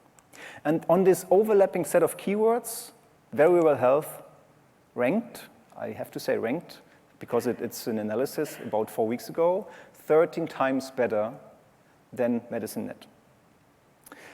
And then, I studied computer science. I'm, very interested not just in numbers, also in products. I just, like a user, went to the website, had a clear browser, no cookies, nothing, and went to Medicine.net. This is what I got when I put in the URL. I got this very disturbing gray layer. I got asked, to put in my email address, right? I mean, I'm the first time on this website. The content is about low blood pressure. I mean, I'm having low blood pressure in this moment, and when I get distracted by this email subscription layer, he is like, what is going on, guys, right? I want to see the content. And then the next thing that happened to me, because my browser wasn't really kind of like stopping loading, is that there was a super large video loading really, under this gray layer here. I mean, super, super slow loading. And then I asked myself, where's the content? I clicked on this little white X here, and then I saw this website. It's like, what the heck is going on? And when you see this, like, it's a lot of colors, right? I don't know if that's the treatment for people with low blood pressure. I don't know. I'm not a doctor. But when you look at this, you see this, like very colorful bar here at the top. And when you start reading it, it's like, it's about breast cancer and schizophrenia and who's at risk for hepatitis C. It's like, seriously, what is that? Totally unrelated stuff. So I was really confused, if people with low blood pressure need this, or if that's kind of like a systematic problem that Medicine.net actually built in. Then I went to the other side, Very Well Health. It's a lot of, white space, nice font, like a totally irrelevant stock photo here, but it looks pretty nice. And of course, I have more stuff for you, but what it actually shows you that user experience design is actually now a very, very big part of SEO. It's super important. Okay, let's continue. Then, as a computer scientist, I wanted to look at data. So what I did is I turned on the developer tools in my Chrome browser. I looked at the Lighthouse audit. I saw that one website out of these two had a performance score of 4, was super slow. The other one had a performance score of 90. It's like, wow, that's a very fast loading website. That's a nice user experience. And of course, you know it already, it is Very Well Health that loaded so much faster than the other site. And this is actually just one example, but Medicine.net on most of the tests I did was way, way lower. That also means SEO is becoming towards more the product management direction, because you have to deal with technical SEO, which is a core and fundamental part of SEO. You have to deal with the user, which is the user experience design, and you have to deal with the business part, because you can't just make changes without working with the people who own the business. This is SEO. But as long as Google is kind of like a machine, you can reverse engineer factors actually to kind of understand what happens. So I continued, looking at all these different landing pages. It wasn't just the one, that's just the example. So it's in the end, I looked at 20 landing pages with about, I think, 15,000 keywords. And this is the result for this comparison of Very Well Health and Medicine.net. And if you look at this line chart, on the x-axis you see the average positions, on the y-axis you see the word count. And when you remember a lot of talks from the past, often people said, and including myself, if you have more content, you have a higher chance of getting more keyword rankings, because you kind of like have a higher diversity of potential keyword queries that you can catch. But if you look at this, you really see that the pages with a good ranking, they actually have less content than pages with a ranking at position 7, 8, 9 here. Which is pretty interesting, because then I looked at all the pages and I saw, oh my God, Medicine.net is not just being slow because they have like these fucking videos, they also have a lot of content, and the content is not kind of well distributed on their page. And Very Well Health actually is more or less in the ballpark of what the average top 10 is. Like, that's pretty interesting though. So I continued. So what is the story here? The story is having more content does not always help. I looked at their website. This is very well health, looks pretty nice, modern design, a lot of white space, a lot of lists, like some photos. They have like nice call to actions with this blue links in here. So it looks pretty nice. And they have actually done a great job. If you look at MedicineNet, it's more like an old school website.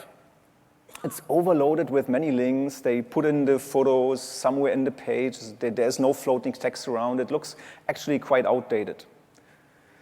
So I was sure, okay, wow, they're super slow. The website looks pretty old and outdated. So the reason is quite simple. The designer or the product managers, they haven't done a great job lately on optimizing MedicineNet. Then I continued. I also looked at performance metrics, and one of them is first meaningful paint. So if you use Google Lighthouse, which you should, Google gives you 3 different performance metrics. And the one, I believe, the most important one is first meaningful paint, because this is what people see as a meaningful result above the fold on their device, on desktop or either mobile. You can configure it in Lighthouse. And I was pretty impressed because you can clearly see a correlation here of pages. There's a laser pointer, how it works. You see here that these pages have an average first meaningful paint within 1 second and 1.2 seconds. And if it, you see the trend here, you see pages on position 10, 11, they're actually 20, 30% slower. It's like interesting that more successful pages actually are a little bit faster than the other ones. And then I compared, again, very well health with MedicineNet. And I saw MedicineNet is, on average, way, way slower than all the other ones. Interesting. And the last one, I believe, which is also important for user experience, is total byte weight. Because if you have a bloated, very large website with uncompressed images and big videos and whatever, you can also put an inline in your code that bloats the site. And you see here, MedicineNet is actually way, way heavier than all the other pages. So what does it mean? It means, quite simply, there's one website, has good average rankings, has a nice design, has done a great job in product management, and they deserve a much better performance than the other one. It's like, wow. But, and this is the important thing, that's why SEOs, they shouldn't just follow everything that they see, because what you would do now is like, oh, I run Lighthouse, I look at what's the average data, and I try to optimize my page like according to the average. Do not follow the crowd all the time. I really played this game for many, many weeks or months, Lemmings. I don't know who's old enough to still remember that game. Was developed by a British company, by the way. So, and I think Team 13 was their name when I remember correctly. So I also looked at finance keywords because I said your money, your life. And what you see here is there's one player, NerdWallet, for Google.com again, and there's another one, Bankrate. When you look at averages, so let's continue quick, one of the things I believe is super important for user experience is the number of internal links, because the number of internal links means how many chances are there for a user to find an action and go to another page on your site. And when I saw this, like, oh my God, NerdWallet, they have on average about 500 internal links, and it's way above the average. I looked at their websites as well, so these are the numbers. I looked at Bankrate here, looks pretty nice, good design. They have their calculators inside. They have like just 186 links on average. And then NerdWallet, the whole page is full of links. And pages, they look very similar. But links, links, links. But when you look at the performance data again, it's quite similar. And NerdWallet is not crushing it with a 53% performance score. But what I wanted to say here is that if you now would kind of like start, if you would be NerdWallet, to take out links because the average is way lower, you would make a mistake. So that's why I'm saying don't follow the crowd all the time. You should get your own ranking factors for your own market, for your own keywords. So that's why I'm going to explain a little bit how you can do this by yourself with a little bit of work. So if you're not familiar with Google Lighthouse, it's a built-in audit tool in every modern Chrome browser. You can open it via the developer tools. It's a little tab called audits, and you can run this audit on every single website. The cool thing about it is using Google's own server to simulate or to throttle the speed. So you have some options. You can simulate mobile or desktop resolutions and even 3G speed. And that makes every website comparable, which is actually pretty cool. Then you get some scores out of it, like these category scores, and then you get recommendations even by Google. Why is that important? First, it's important because if you do it on scale, you have good arguments to talk to your product managers. You could say, okay, all the websites in our market on average have this performance score or use text compression or use image compression. We don't. Or all these players, they have HTTP2 integrated. We don't. So this is really good in having arguments. That's why if you look at this, like technical features, you also see some very good correlations. So let me just show you two which are obvious, but maybe you haven't tested them yet on your market or even on your own website. Let's start with minified CSS. And this is all coming out of Google Lighthouse. So this is nothing I have invented. This is what Google actually gives you as recommendations. So if you start with minified CSS, you see that most pages, you see on the y-axis the percentage. So this is a typical score that scores by 0 or 10. You use minified CSS or you're not. So it means that 96% of all the pages we've analyzed for this analysis, and that's not finance or health, this is really broad, use minified CSS, and then it kind of like stagnates and goes down. So it means when you run the test and you're not using minified CSS, you could achieve a big thing in speed improvement by just implementing minifying CSS. That means you have very good chances to argue with your developers. The same would be for minified JavaScript. Looks very similar curve, so it's actually quite cool. So how does it look like? So that's another example. You can run it with queries, or you can just run it with the competitors you know. Here's one example of a big brand, Colgate. They do not rank that well, but they actually create a lot of nice content. That's here for Sawn Lip. And if you run the audit, the Lighthouse audit, you get this recommendation here, which is super descriptive and very nice, because they say, if you use minified JavaScript, you could save, or you could speed up your website by 7.35 seconds. So it's super specific. And then they even tell you which CSS files, the external files you can compress. That's pretty nice. And why is this so important?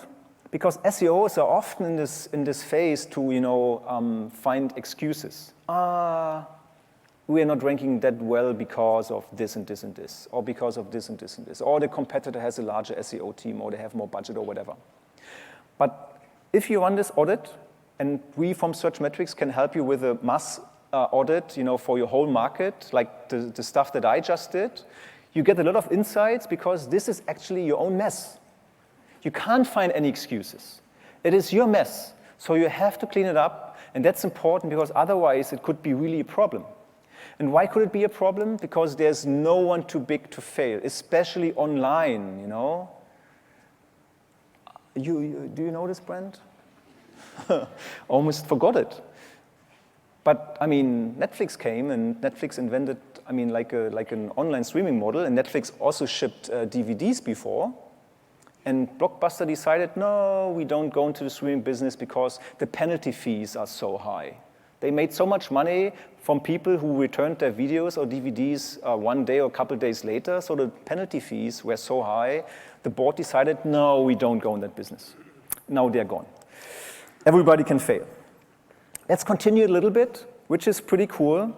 So one thing is there's actually a download link, so you can download the stuff. There's a lot of data in it, so it's pretty nice. But the cool thing is with the Lighthouse audit, you can kind of like get it from these categories. And there's another one I believe you should definitely check, which is text compression. Look at MedicineNet. They have 3,000 words on average on the websites I've checked. Using text compression would really speed up the website. That's what they should do.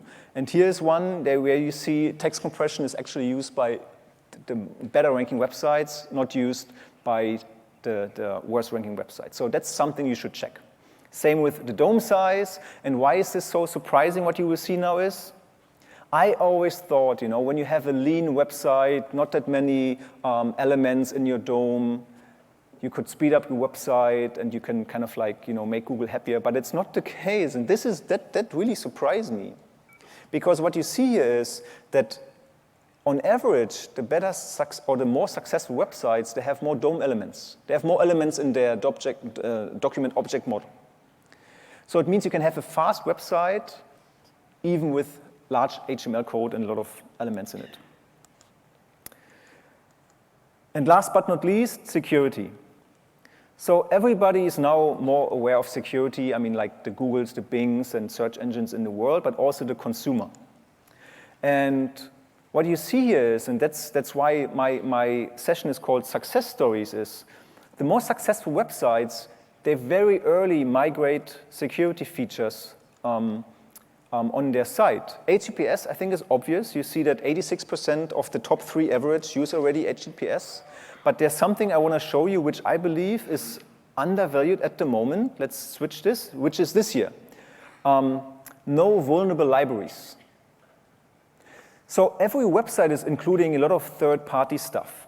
And you see here is Google. Oh, is it coming?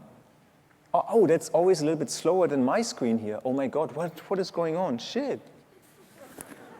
I was talking to you all the time. Maybe I wasn't in sync. Oh my God. Oh, wow. No, I see already the next slide. And seriously, something is broken here. Okay, so let me show this example. And now I have to sync my thing here, which is interesting. So there's one website, Walmart, toasters and ovens, not a special topic, but Walmart is ranking on number 1. If you run the Lighthouse audit, oh shit, it's really not in sync. There are no warnings about security, so they actually did everything right. If you scroll a little bit further, there's one competitor, a big one, Macy's.com. If you run the Lighthouse audit on Macy's, and the website actually looks like the same, like a copycat, I don't know. But if you run the audit, you get a specific recommendation like, oh, they use a jQuery version, which is probably outdated. And this is known to have a potential vulnerability, which could be used for cross-site scripting. And I believe Google is using information like this in the future to de-rank websites. If you want to have more, these are the quick takeaways. Download the slides, but I believe SEO is becoming product management. The user is the key for good rankings. You should definitely apply your own ranking factors to your business. Otherwise, you maybe do some mistakes and you don't know why. And you should go and run your own studies with Google Lighthouse, and we can help you with that. But you can, that's the cool thing, Lighthouse is for free. You can even do it by yourself. All right, thank you very much.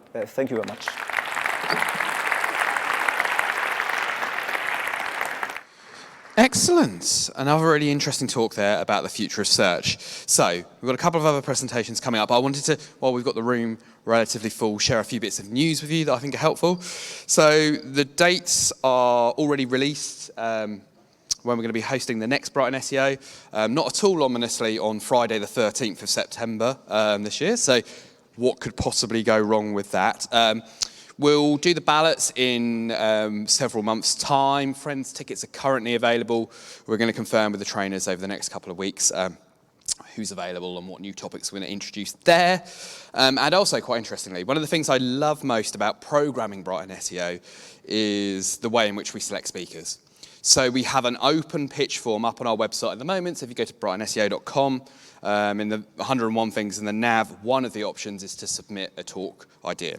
Now, if you're really interested in speaking at Brighton SEO, I definitely encourage you to do so. Or if you know someone who you think would be a great speaker, but perhaps wouldn't necessarily put themselves forward, please do encourage them to do so. The event is only possible, the knowledge sharing that occurs is only possible because the speakers put themselves forward to do so. And if you are pitching yourselves, it's all about the talk idea, okay? My top tip, don't submit a pitch idea and say, I'm going to talk about link building. Just that, those 2 words. That doesn't work so well as providing a really good idea for a topic. A really good idea for a topic, like the next one we've got coming up. Bad segue. Okay, so the next talk, we've got Chris. He's going to be talking about driving big site SEO impact in Google's linkless algorithm. It's all about the future. We give him a big auditorium one at Brighton SEO. Welcome.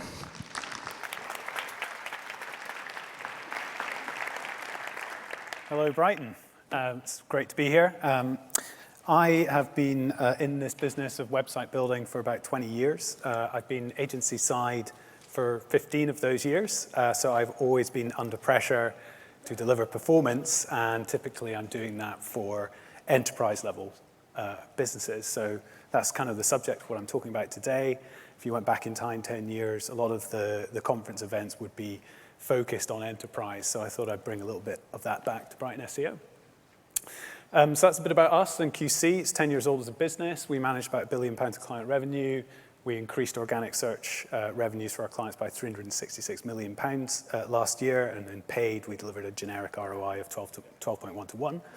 So I hope I know what I'm talking about today. You can tell me if that's right or not at the end.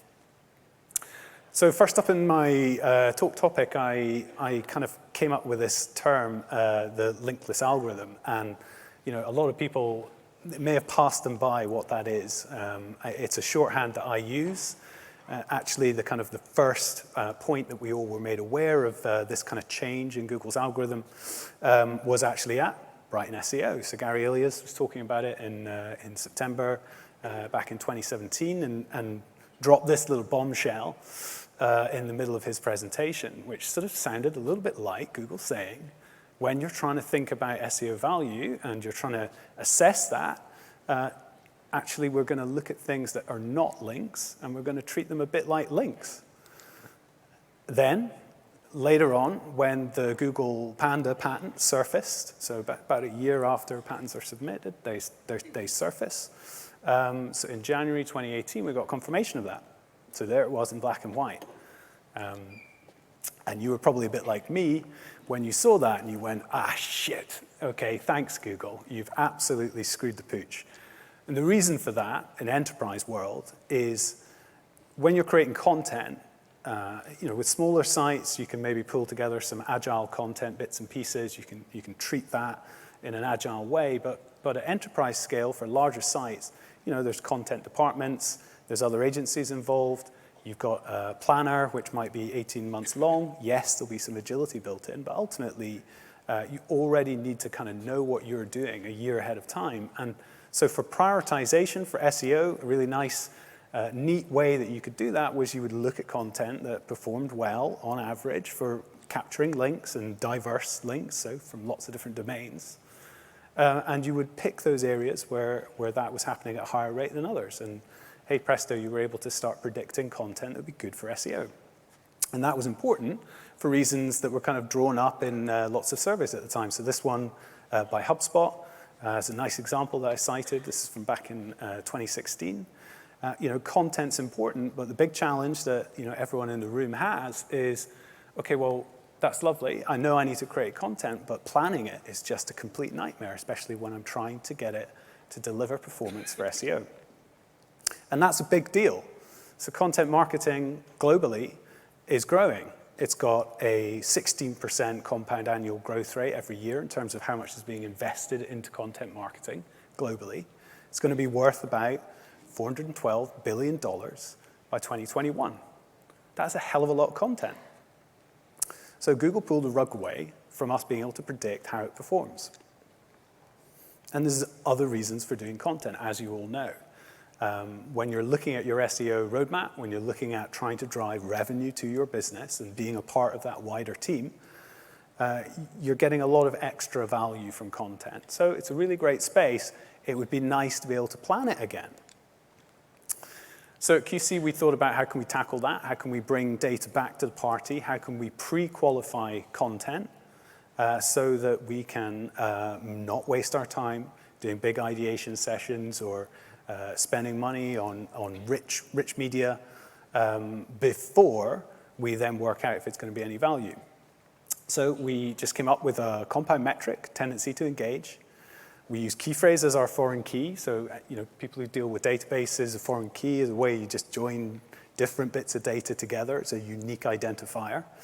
And we've got backlinks. Yes, we have that. We care about backlinks. We care about the diversity of those domains. So we want good diversity. But also we want to look at online mentions. We want to look at social mentions and social engagement. So we want to kind of smoosh all that stuff together so that we can start predicting the impact of our content on SEO. So when you do that, you get all the good stuff. So you get analysis. You can make it look like this. You can pull your Excel sheet up, use Hrefs. You can grab nice data that segments out your content by the domain, by volume. But that's old school. It doesn't take account Google's new approach into the algorithm. So instead, you need to also start looking at things like this. We're just looking at content, volume of content here, and then we're looking at how many links that's creating. Great, we still need to care about that. And then the size of the circle indicates how much social engagement there is, how much brand engagement there is. And you can pull data like that from places like BuzzSumo. We pull our data using Pulsar, which is a really great tool for brand mention monitoring, social monitoring.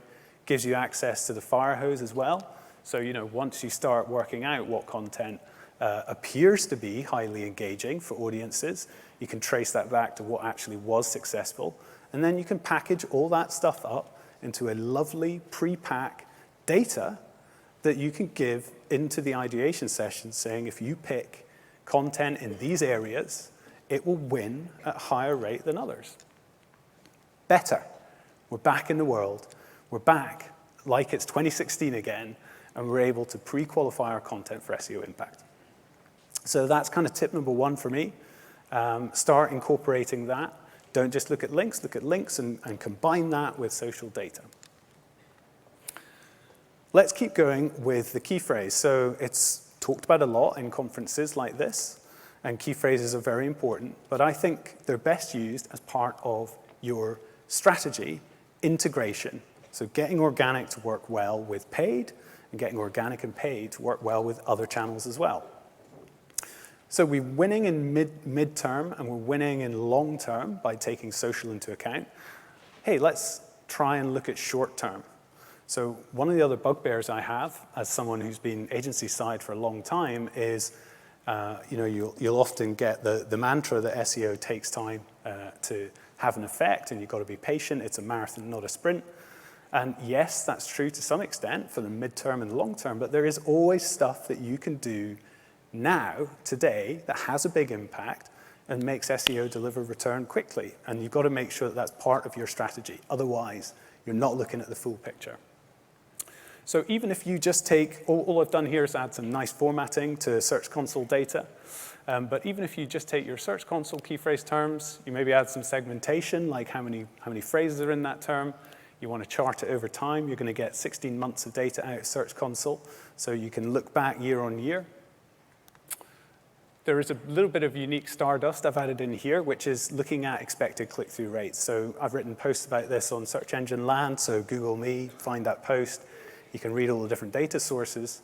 But an expected click-through rate for brand, generic, device allows you to understand if for your position, are you getting the clicks that you should expect? And if you're not, then there's a few causes of that you can go out and fix.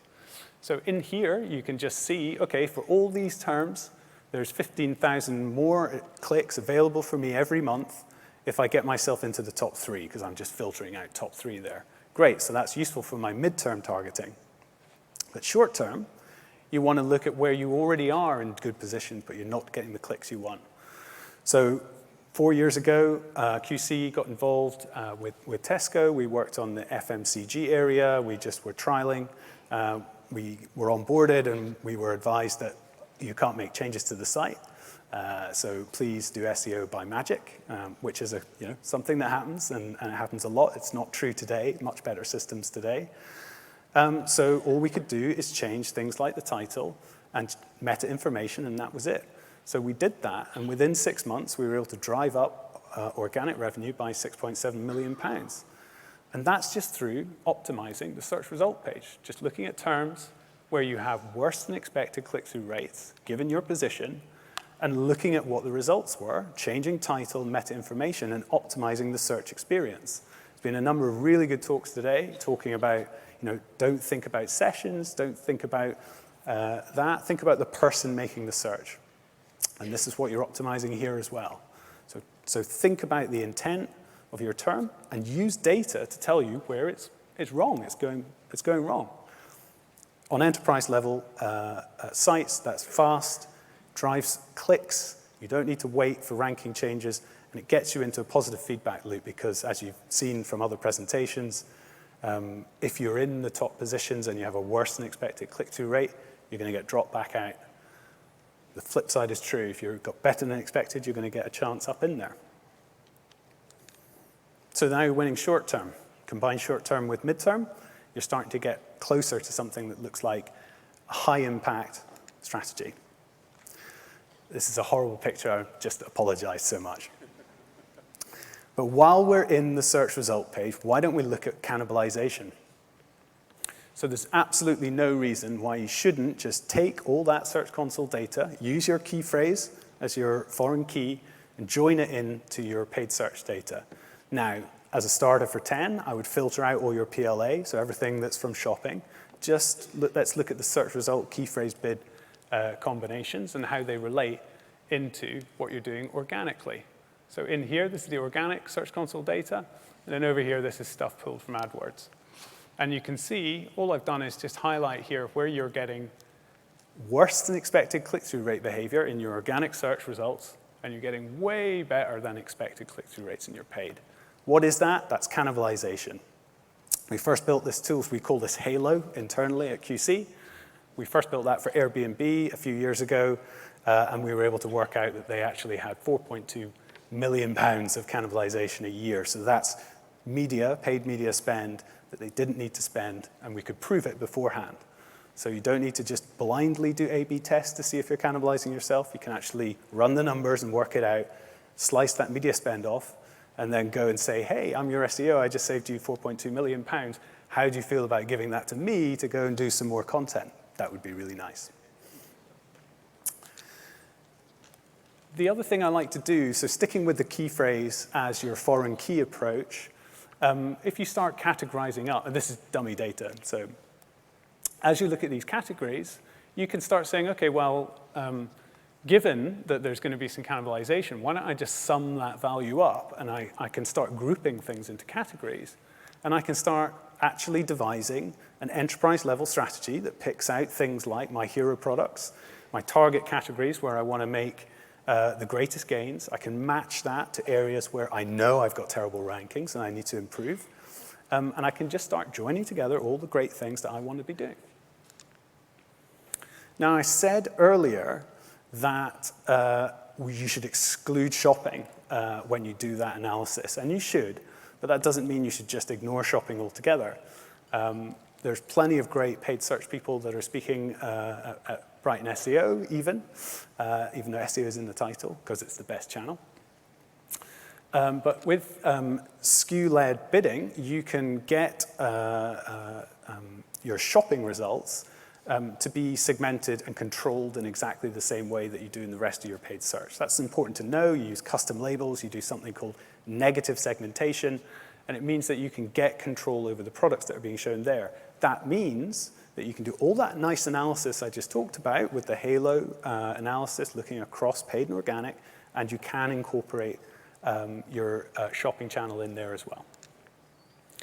Make it fit, blend it into your strategy, and that's some of the largest spend areas that you'll find as an enterprise, all starting to work together.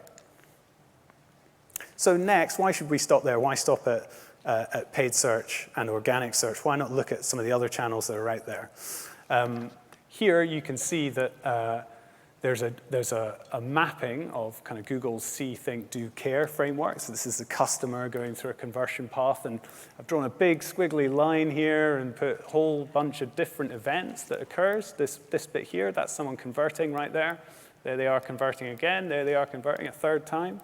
They've done a whole bunch of stuff over here. with TV and radio being influencing, and then out-of-home advertising. Maybe they've gone in-store, maybe they started doing organic searches and so on as they pass through this cycle. Now, I bring this up because really what you want to be doing is targeting a cycle where your search terms are getting you the most new customers at the lowest possible price, so a better cost per acquisition. That's the next phase of using a key phrase as your target area. And the do phase is absolutely saturated. So you'll see in paid search activity that the last click models that are being used still by probably 90% of enterprise businesses, because the FD doesn't want to see revenue figures change dramatically when you move to a different attribution model. So you'll see that there's a huge amount of activity going on in this do phase. And if you think about other channels like paid social or programmatic, you can show banners to people. You can really tightly target lookalike models of customers that you want to get in channels that are actually undersaturated today. And you can then match that to what's happening in paid search. Actually, on that previous slide, we were involved in a study where we looked at what the cost difference was between paid generics and buying in these two channels here in 5 different markets across Europe. And ultimately, the cost per acquisition was 87.5% cheaper. And then in here, when we're talking about restructuring your paid search account to align with your organic account, remove cannibalization, and try and target terms that are earlier in that customer conversion phase, we were able to identify another reduction of 1.1 million in media spend, a reduction of 12% in the cost of sale. So big enterprise impact. And the key phrases are foreign key throughout all these different stages. We're now talking about multi-channel, but we're keeping it simple and we're focusing in on key phrases. So final point, and this is something I really want to throw out here. We hear a lot of people talking about volatility, but I'm interested in a show of hands. How many people here look at the volatility of the results in the top 3 when you're considering which terms you're going to target? Just show of hands quickly. Does anyone look at this? Okay, I can't see anyone. I'm sure there are some people. This is something I'm really interested in. So we know that there's a lot of volatility in Google search results generally. Okay, Google drops in and out domains all the time. But when you think about that search result behavior, the top 3 click behavior and how that's a virtuous cycle, if you're not in those top 3 positions and you want to go and target them, what chance do you have if there's no real volatility, if results are not coming out of the top 3 at any decent rate? So something that we've started looking at, and we're still sort of trialing this, but I think it's an interesting area, and you can pull this data together using search metrics or Moz, however you want to pull it together. We use stat data, love it. You can basically work out, okay, well, how much over the last, let's say, 6 or 9 months, how frequently do the results in the top 3 change? And if you calculate that, it gives you an ability to rank. You can sit there and look at, well, okay, how strong are the domains that are in the top 100? How frequently do those top positions change? And therefore, you can kind of calculate, using maybe a weighted calculation, your probability to rank. So you're coming back once again to the idea of the key phrase as your foreign key to join your opportunity to rank against organic volatility. So you can pick all your easy winners, the areas where there's high volatility, low competition domains that you don't rank very well for, but you have quite good click-through rates currently. You can maybe put some paid money in there, move your positions up until you reach a balance where you're no longer cannibalizing. And you're basically doing high-impact, revenue-driven, multi-channel, enterprise SEO, and it was super easy. I promise. So these are my takeaways. It's not a very glamorous slide, but this for me is probably the 4 things that you could do in 2019 in enterprise level that will move the needle, the revenue needle, more than any others. And if you do them in combination, you'll be targeting your short term, your mid-term, and your long term. So get that social data crunched into your link data. Look at the SERP click-through rate behavior. So extract, it's all Search Console, very easy to pull. That gives you more traffic from rankings you've already got. Remove your cannibalization and go to your boss and say, hey, I just saved you a few £1 million. Can we get that budget, please? Get a positive feedback loop for those top 3 rankings. It's going to push you up there. And if you've got some volatility on your side, then you can expect to see yourself into those top 3 positions. They're going to get more than 50% of the clicks for that result. And then finally, you can use your key phrase and your strategy to completely control your targets right through the long tail so that you can support the other channels and start talking about an integrated strategy that works everywhere all the time. Thank you very much. Thanks, Chris. Another fascinating look at the future of search. So, in our third speaker on this session on the future of search, I'd like to welcome to the stage Pat. Pat is a lovely speaker, and he's going to be talking about the future of search, as you guessed from the title, but specifically talking about Alexa and what comes next from that. So if we could have a big round of applause and welcome to the stage Pat, everybody. All right. Cool. Hey, Brighton, how we doing? Everyone still with me at the end of the day? Yep, all right, cool. So, I am Pat Reinhardt. I work for a company called Conductor, part of the We family of companies, and I have the pleasure of running our professional services arm. And what that means is that I get the ability to answer a ton of questions every day. And the most frequent question that I'm getting right now is, how can we win at voice search? How many people have been asked this or have asked this question? All right, cool. So, every time someone asks me this question, I kind of have the same reaction, and no one get mad at me. I'm kind of like, oh, God, I don't know how you win at voice search, And listen, and then I take a step back and I realize that, it's a really big topic right now. A lot of people are interested in voice search, and that's totally cool. And, for the most part, I always say, listen, I totally get it, right? So being an SEO for 15 years, I have seen some trends over the years, right? I've seen many a shiny object come across the plate for many SEOs.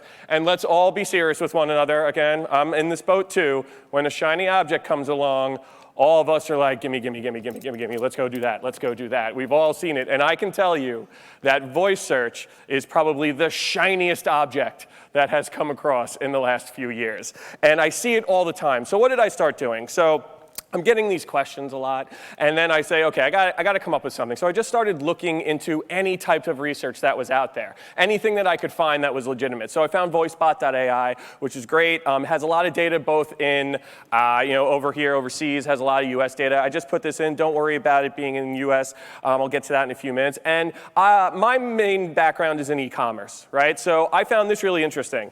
So US consumer interest in smart speaker use for customer service. I thought that, yes, 31%, unsure, 30%, no, 38%. I found that really interesting. Over 30% of people have interest in using a smart, home assistant for customer service. So I was like, that's pretty cool.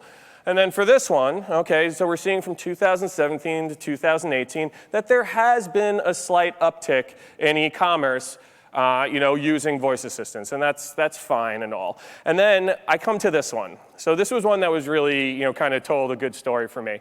And I was like, okay, cool. So how do people like, and this is worldwide, how do people like or prefer to shop, right? And we see here, amazingly, 62% still like going to a physical store. I don't know who those 62% are, but that's fine. That's not me, certainly. 26% on a website, or almost 7.5% on a mobile device. And then there's our smart speakers, right? And we are less than 1% there. So for me, I'm like, okay, cool. All of this data is really interesting, and it's a really cool thing to think about. Voice search is this new thing that we all should be thinking about. But here's the problem, guys. There is absolutely no way to measure it, and I will fight you on this. If anyone wants to come over and we can argue about it, I love a good argument. Every time someone asks me, how can I win at voice search? I say, I can't tell you that. And no one else can, because there is absolutely no legitimate way to measure it. And all of the research that I just showed you is all surveys based on 1,300 responses. That is not a huge base. And that's why I said don't worry about the US, because it doesn't matter in general.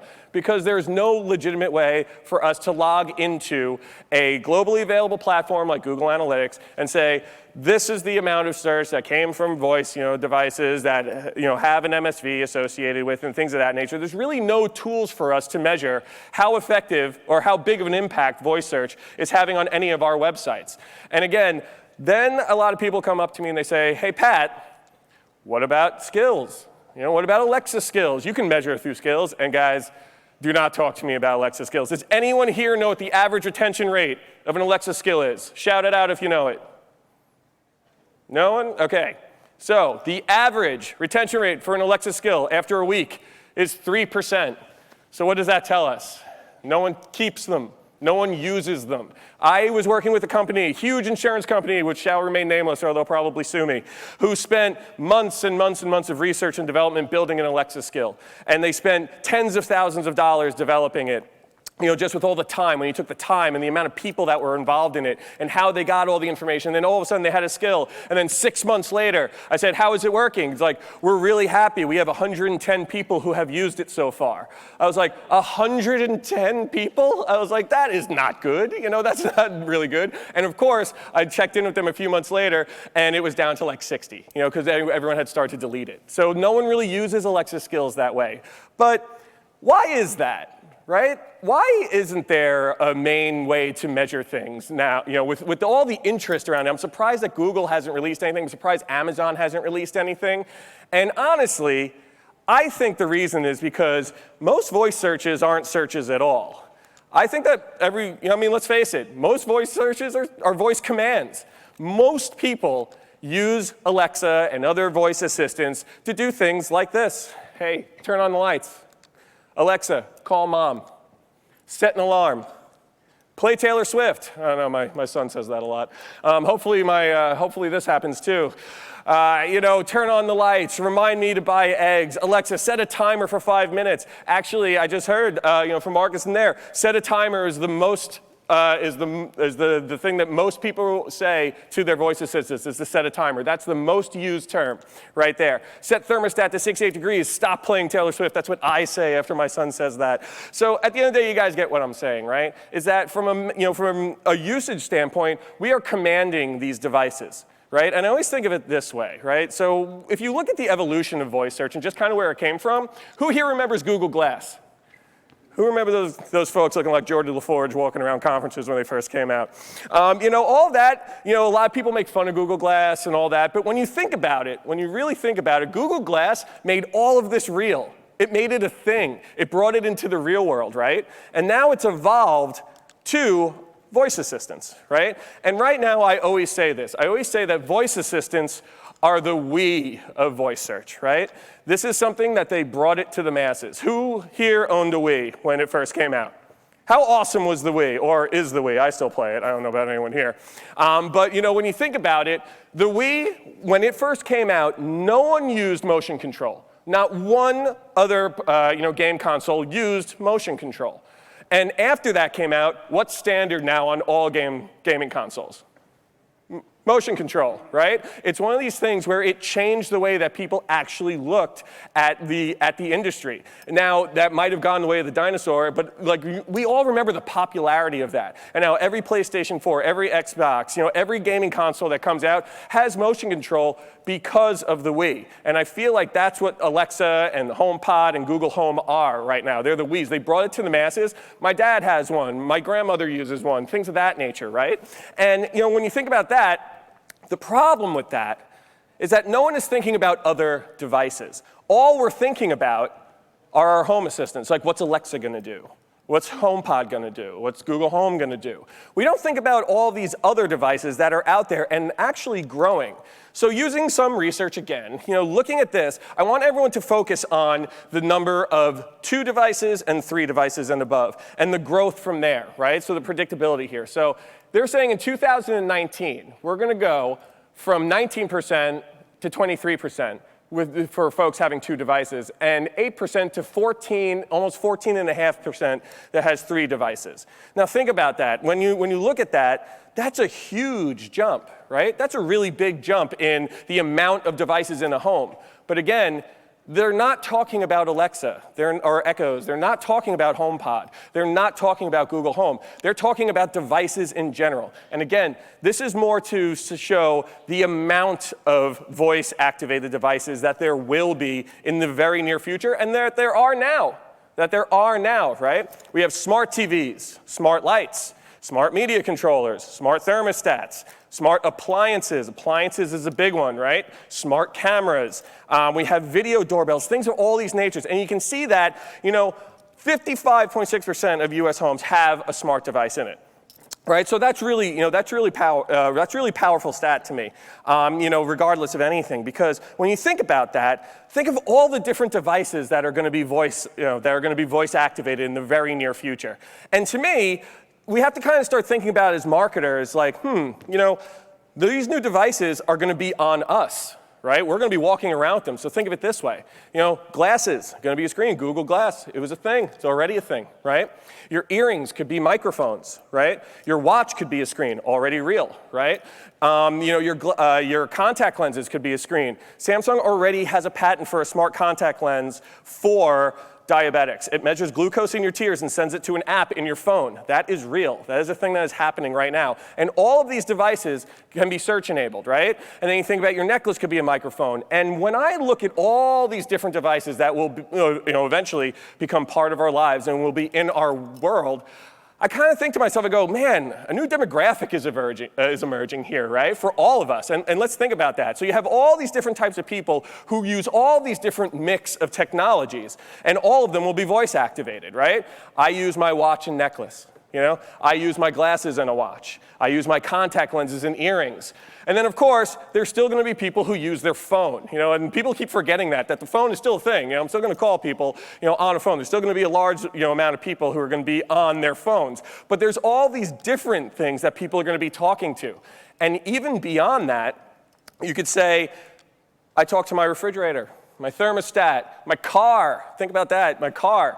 Over half of voice searches are done in cars. That's a stat I read, over half done in cars. I talk to my stove, but again, it's probably going to be more things like, hey, set to 460 degrees, things of that nature. And when I think about that, as we are all sitting here on the verge, and that's what I mean, we're on the verge of voice search, it's not something that we should ignore. It's something that we should be aware of. Right? And something that we as search marketers should be thinking that we may not be talking directly to people in the future, right? And what do I mean by that? So think of it this way, right? Let's say you're walking down the street, right? And all of a sudden, what do? Hey, headphones, I'm hungry. Where can I get some good food? Now, all I've done is ask my headphones, which are voice activated now, because we're a little bit into the future. I'm sure there's some voice activated ones out there right now.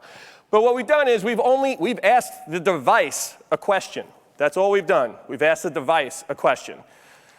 Basically, the headphones will do a search and come back and say, you like Italian, man? And I'll be like, I don't not like Italian. And then for the most part, they'll come back and say, hey, Gino's is right behind you. Has great reviews. You know what? Just check Yelp. You should try a taco pizza. It's a thing if you think I sound crazy. That's a thing. And then for the most part, we go there and you're looking and you're like, wait a minute. I didn't do that search, or the person didn't do that search. All I did was tell my headphones that I was hungry and then confirm that I liked Italian. That's all I did, right? And when you think about that, you're like, You're like, in the future, who are we going to be marketing to, right? Is it the person? Probably not. In the future, we're probably really going to be thinking about the devices that we need to come up with these really mechanical searches, in my opinion. So through that whole process, and stay with me here, the headphones did a near me search when I said, hey, I'm hungry, right? All it did was do a near me search and then said, got a list of restaurant types around, and then confirmed with me, probably based on other restaurants that I've eaten, that I liked that there was an Italian restaurant in my proximity. Then what it did, it asked me, do you like Italian? I said, yes. Again, I personally, Pat, have not done a search yet. My headphones are doing these searches, not me. And so from there, you have to kind of think about, wow, man.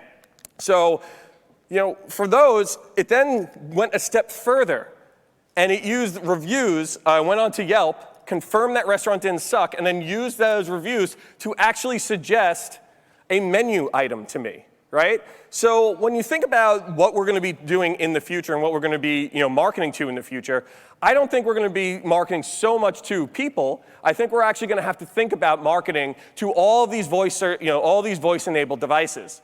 Right? I mean, I would like some measurement, pieces to come into play here. But at the end of the day, I think we all need to kind of start thinking about that it's not just about, hey, this person asked X to Alexa, right? I think it's going to be more about, we have all these different devices and all these different people have all these different mixes, right? I think that this group of people who use an Apple Watch and a contact lens have these buying patterns. That's interesting. And once they get to a place where there's beacons in stores, we can send them a coupon and we can market towards that. And then those devices actually ask questions, and then we can market towards that. And that's something that we all have to think about, right? Now, for me, my headphones helped me get a good slice of pizza, right? And we had a good time there. But for the most part, I think it's really interesting to kind of look at, this is what I want to be in the future, right? I think we all want to have all these cool devices, and we want to have all these different things that we're working on. And I think right now, the issue with voice search, just to kind of bring it all around, is that we are all thinking about something that you cannot measure. We are all thinking about something that we really can't confirm with our customers or ourselves that we've done anything good. I was in a meeting the other day, with very smart folks who were saying, we've cracked the voice search thing. And I was like, what do you mean? Let me hear it. They're like, we took a group of 600 keywords, and we measured over time how many answer boxes that we won. And we believe that since we got over 50%, that we can now tell the customer that we've won at voice search. And I kind of just looked at them like, that's not really that big pool of keywords, number one. Number two, that's not a real way to measure it either. And I think until we get to that point, that we're not really any of us are going to be able to say that we're winning at voice search. The other part of that is that I think that for folks in this room, if you are people who are servicing people, who are asking about this, I'll guarantee you that 9 out of 10 of you have other issues that can have an impact today, and that voice search should not be on your plate right now. Again, this is something that you should be aware of. This is not something that you should spend 30, 40, 50% of your 2019 planning on. Because again, there's no way for you to say that you're gonna win. There's no way to confirm with your bosses that this is actually working, or your clients. And I think we're all getting a little lost along the way here. I think that this is since it's such a shiny thing, and that everyone is so interested in it, I think that we're kind of getting lost in it. And for me, I would rather focus on things that we can impact, right? I could probably run a deep crawl through all the sites in here and probably pull back, 10 to 15 things that we could all do, today that will actually have a measurable impact on our customers, ourselves, ourselves. And from there, actually have an impact today. And I think the problem with voice search is that there is no way to have a measurable impact today. And I think that every time someone asks me, how can I win at voice search, the answer is I can't tell you. And no one in this room can either. And again, I would love to argue this point with anyone who wants to. I'm always open to ideas. I do a webinar every month called 30/30 and run a podcast where we talk about all this stuff, which I would love for you guys to attend. But everyone, thank you for listening to me, and I hope to see you afterwards.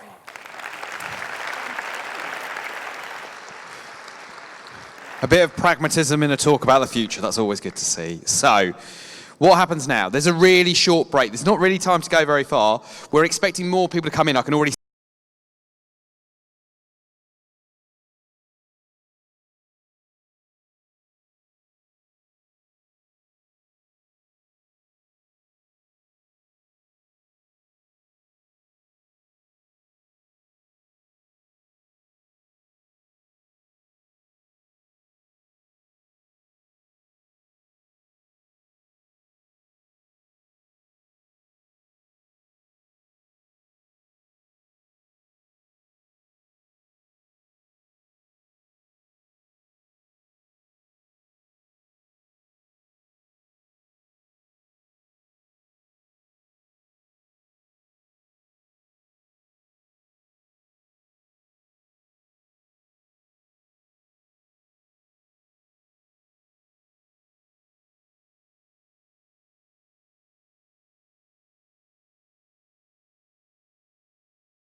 3.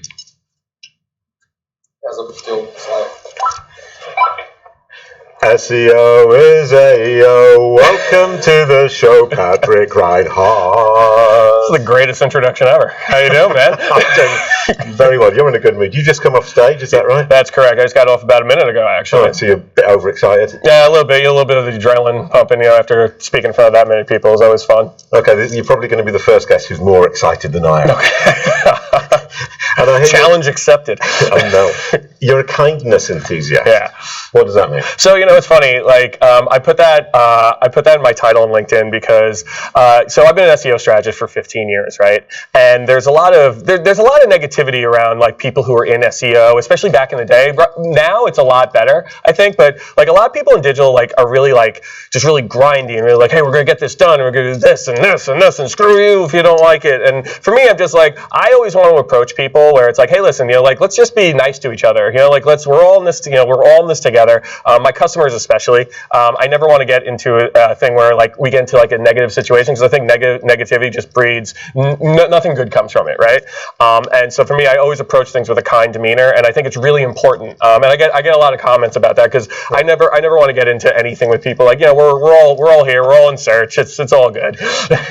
You've just won the challenge. Yeah. I'm really not even going to try to get excited. I told you, man, I am pure energy.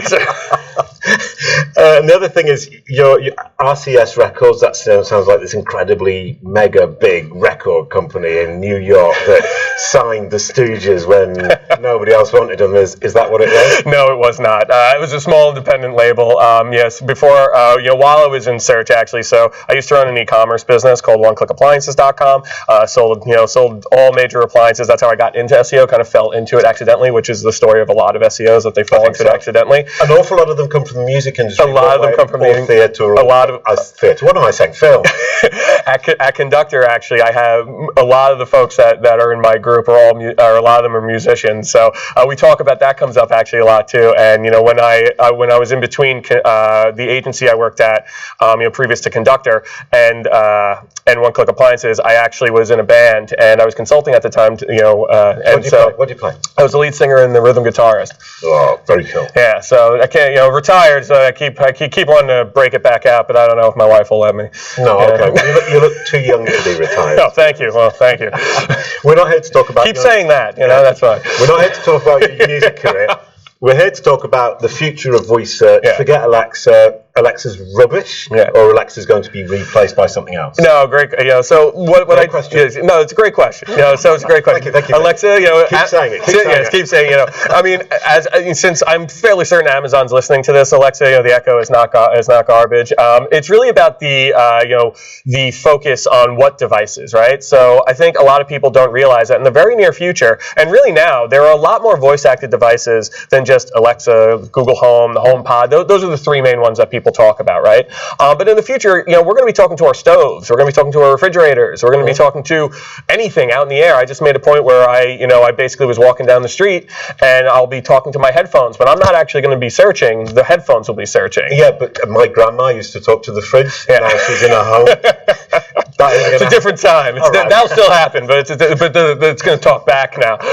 And the whole, and basically, the whole point of it all is that voice search is still very much in its infancy. Yeah. And I think a lot of people are getting way too obsessed with it, especially SEO folks, and I am one of these people. The minute a shiny object comes out, everyone becomes like, oh, gimme. I want to do this. But I think people have to kind of take a step back and say, like, there's a lot of other stuff that you can do tomorrow for you, your clients, that will actually have an impact, and that's just something to be aware of. It's not something that you should like base half of your time or your 2019 planning on, which I've heard before. Where I'm just like, oh God. Yeah, no, I mean you're doing stuff today that's going to work in 5 years' time, or exactly 3 years' time, whatever. Waste of time for today. It's not going to give any payback. Exactly. It's but it allows me to buy the Bose headphones and it's fun. And it's fun, exactly. And that's why I was making the point that the home assistants right now are like the Wiis, like the Nintendo Wiis of voice search. It brought it to the masses. It's a fad right now. But at the end of the day, there is a real application in search for it, but we're just not there yet. And I think people are becoming a little too obsessed about it right now. Yeah. Okay. I mean, so they're pushing these assistants so that we get obsessed about it, so that in 5 years' time we're all ready for it with our speakable content, which is what they did with mobile. Exactly. And well, the other question is, you're saying these are the three big vocal assistants, voice assistants. What are the ones that we're not thinking about that perhaps we can be thinking about, not right now because it's obviously a waste of time because it's in 3 years' time? Which are they? Yeah, I mean, glasses. I think, Bose just, to your point, Bose just released the voice-activated glasses, sunglasses. Yeah, they're cool. You can actually just say this and they play music, but they're not earbuds. Yeah, no, there's no earbuds. They're actually just regular glasses. It plays into the back of your ear. We're wiggling our ears. Yeah, exactly. Yeah, everyone's like, what are these guys doing? We're like, hey, but that's a big one. I think, like contact lenses, Samsung does have a smart contact lens right now. And I think contact lenses that you talk to? No, that you can see. You got to think of what's the screen and what's the microphone, right? How are you talking? Bose technically could be both because they're glasses. But at the end of the day, you could have a mix. Like this person has a necklace and a watch. That's their combination. And then that's kind of a new demographic that we can market to. And so I think down the line we're going to be, we're not actually going to be doing the searches. We're just going to be commanding these devices that are then going to go out and do the searches. And so we're actually going to be marketing to the glasses and not the person. Okay. No. I'm thinking about William Shatner and Star Trek. I talk a lot about the knowledge graph. I use William Shatner as an example. He was in that. He did some films. He's made records. He does gigs. He's written books. And he's in the knowledge graph for all sorts of different reasons. And you've just brought him back into my. He just keeps coming back. Shatner, you can't get rid of him, man. No, I'm convinced one day he's going to contact me and say, "Why are you talking about me all the time? Why do you talk about me so much?" There's this kind of brotherly thing going on. You got so contact lenses for the vision, screen, and then you have the necklace, for example. Necklace, earrings, could be anything, And I think there's going to be a lot of different devices. And then as that continues to permeate into people's lives, you already have smart thermostats. You're going to have smart stoves. You have smart refrigerators. We're just going to be talking out into the air, and actually the devices are going to be the ones that we're actually marketing to from a voice search perspective. Yeah, but you've just described my house, for example. Well, yeah, exactly. Me too. But how are they going to know which one I'm talking to? Well, you're going to have to activate it. It'll be like, hey, stove. You know what I mean? Like, hey, refrigerator. And that's how they'll know. Because they're all going to be listening to one another. Now I can see my grandmother getting locked away again. I mean, this is going to be very bizarre. Wonderful stuff. And the question for us SEOs is, who's going to win that war of feeding the information, the data, and the content to these stoves and necklaces and glasses? And when you think about it, I think Google will actually grow its share in voice search almost by acquisition, by partnering with different technologies. Like they'll partner with Samsung for their refrigerators and their TVs. They'll partner with Whirlpool for washing machines and things of that nature, and it'll be powered by Google Home. It'll be powered by their technology. And Alexa aren't going to get in there, or Amazon. Amazon will always be there. You know what I mean? I think the Echo will continue to evolve and become different things. Echo already integrates with a ton of different products, and it may just be one of those things where different, all these products integrate with whatever your OS is. Basically, do you like Google? Do you like Google, or do you like Alexa? And how do you want to work? And then that will become the battle. Google and Alexa will start to battle out over that. I had Gennaro Chiafano on this show. He analyzes business models. He's the Bill Strowski of the financial reporting world. And we looked at Google's business model, and what stunned me is that I think it was $3 billion to be the default search engine on Safari, giving lots of money to Apple, name of the company, I'm escaping now. And so, what are they buying into people like Samsung? And so Google are paying these. Google will pay basically to license their products using their technology, and that's exactly what's happening right now. You just gave the perfect example. They're giving a ton of money to Apple to be that default. Because think about how many people use that. You know what I mean? Like everyone uses it.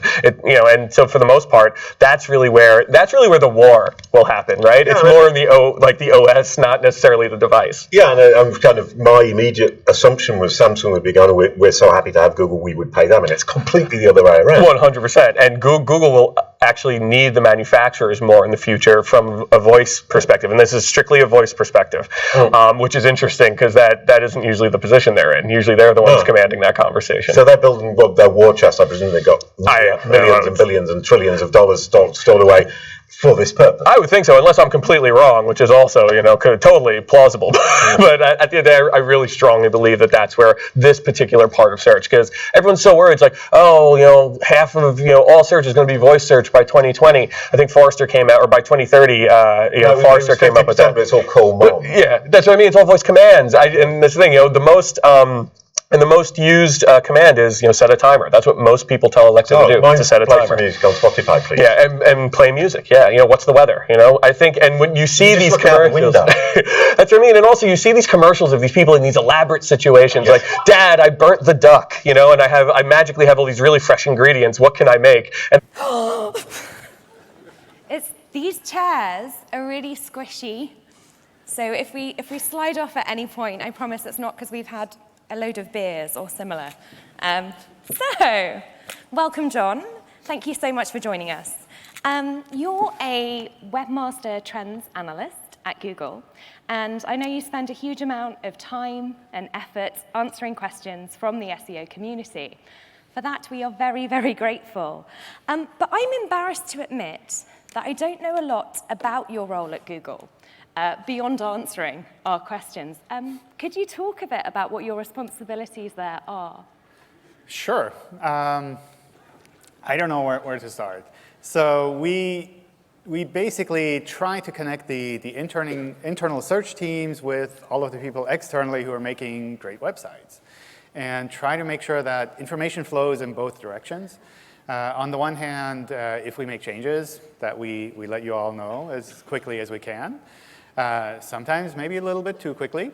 But also, we'll come on to that. But also to get feedback from you all. So in particular to see where things are breaking, where things are confusing, where you get stuck, where you end up making something really weird just for the thought of like, maybe Google wants it this way. And all of that feedback is really useful for the engineering team. So we try to communicate in both directions. In general, engineers like to work on their small projects, and they tend not to go out and talk with, the interesting and crazy world of SEO and webmasters. So we're trying to be in between to guide information back and forth. Okay, cool. So what does success look like in a role like this? I don't know. I think that's always tricky. My personal success metric is not getting fired. I've managed so far. I don't know how, but I think that's okay for the moment. We'll see after this session how that pans out. You're going to be grand. You're going to be grand. Also, I'll hire you afterwards if you like. Okay. Okay. Good.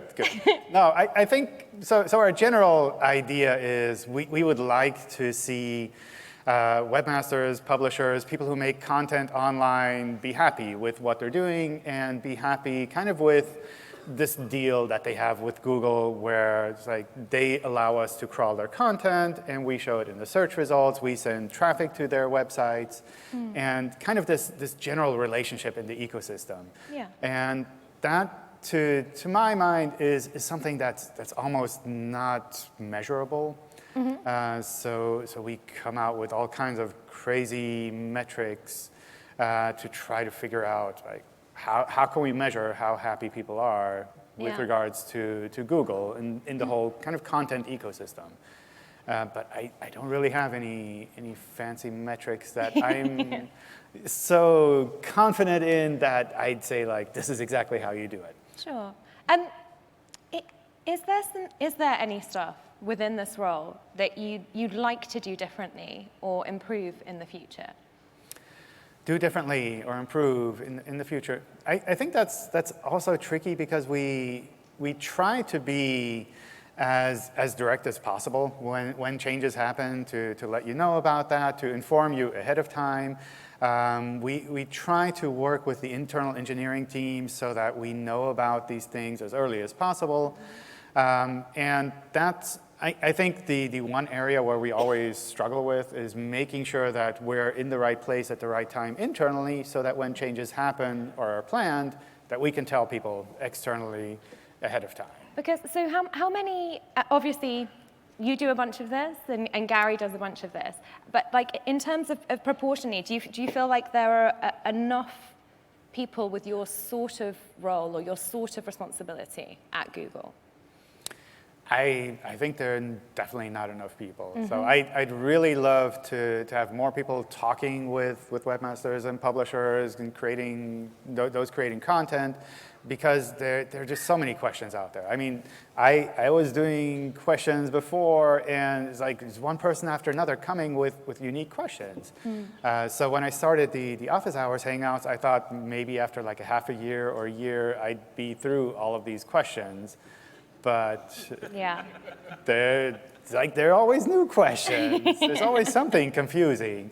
Sure. So it would be great to have more people. So I hope we can get more people on a team and get them ramped up and comfortable talking with more folks externally too. Cool, cool. How do you think, other than the more people thing, which I think we would strongly advocate for as well, we would love that, I think, as a community. How do you think your role might change, like a year from now? Will it look very different? How it might change? I think that's tricky because it depends a lot on what all is happening internally as well. One shift that I'm noticing quite a bit is kind of the split between the more technical SEO side and the less technical side, where I don't think either side is more or less valuable. I think both sides are really important, but I think there's a stronger shift happening in that both of these areas are kind of growing on their own, especially the more technical side, where I see us talking more and more with front-end developers rather than just SEOs. Yeah. And I see SEOs sometimes like, you shouldn't be talking with developers, that's like my job. But on the other hand, we see so many developers make so many basic mistakes where I know SEOs struggle to get things working, so that at least like make it so that Google can read these pages. And those are the kind of things that are really hard sometimes. So I see a shift that maybe we do more technical things or more things more like online marketing related, kind of diverging a little bit. Cool. So you've spoken a little bit about, obviously, you're kind of the conduit, I guess, maybe, between the SEO industry and Google. I'm really keen to understand how the internal PR team at Google feel about you. Why is everyone laughing? I think we have a tricky role because in general, the PR teams, when you work at a bigger company, they like to prepare all the messaging. It's like, this is exactly what you say when someone asks this question. And we're often in a situation where something completely new comes out and people ask us about this, and we need to have some kind of answer that we can give them. So sometimes we come out and say something that might not be exactly what they had prepared or what they had thought like they would prepare. That makes it sometimes interesting, I think. Like we get some interesting emails sometimes. On a whole, I think it's working out fairly well, so it's not like we're fighting or anything. But there are also lots of questions where basically we either don't know exactly the answer or we don't know how Google would generally frame something like this, where we just have to say, well, I don't know. It's like, this is a new question, new type of topic, I don't know. Or maybe it's like a question about Google My Business or Google Analytics, where I think probably I'd know the answer, but I'm not the person to ask for that. So I'd say, like, I don't know. And a lot of times when we say I don't know, it's not that like we have no clue what is happening here. It's just we don't know exactly how this would be framed externally. Okay, cool. I think that's really, really interesting. Cool. I want to talk a bit about the search quality and engineering teams. I've asked you about kind of your role and like what success looks like for you.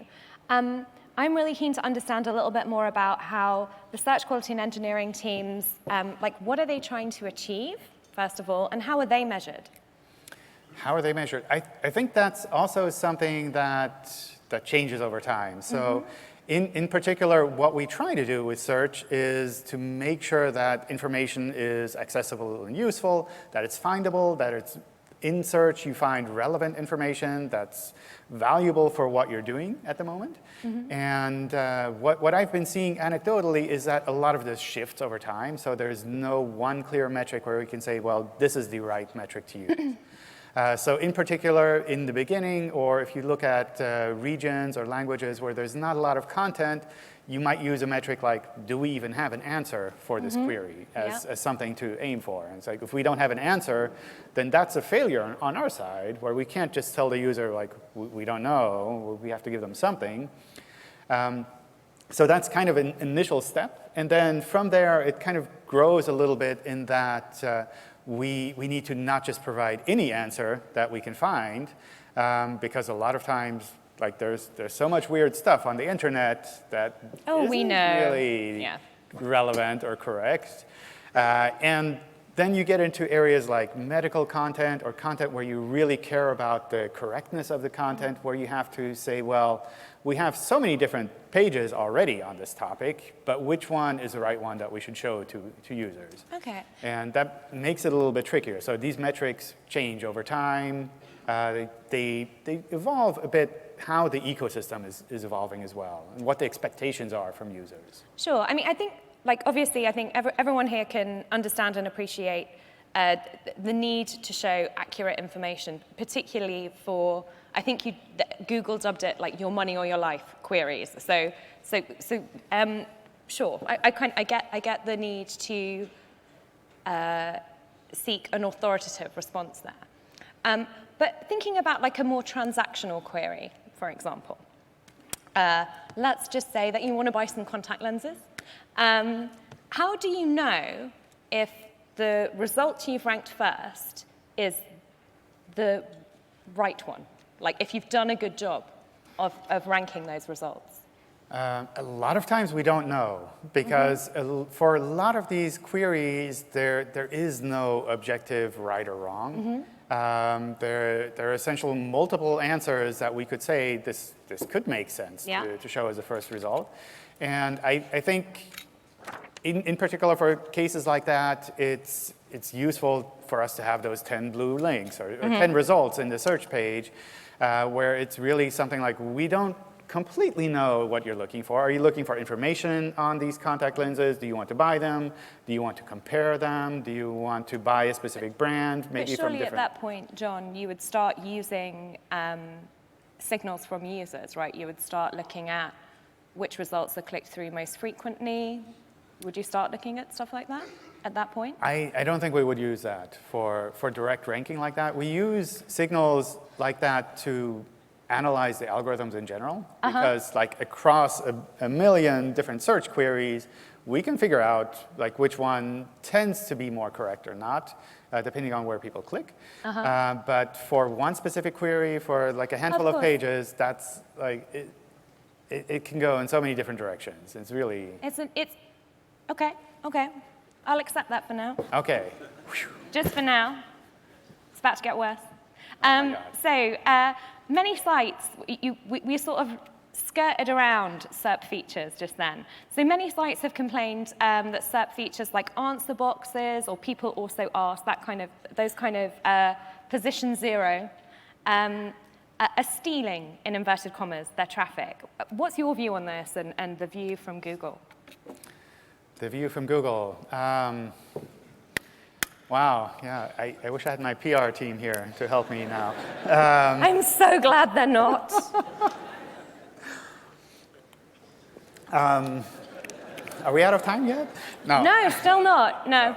Okay, so I mean, the one thing I see with a lot of these things is that the web evolves, the user expectations evolve, things change over time, and it's something where if you as a website are essentially built on the model of like, I have this one line of text on my web page that is the only reason why people go there, and then they click on an ad to leave, then it might be over time that other people have the same line of text on their page.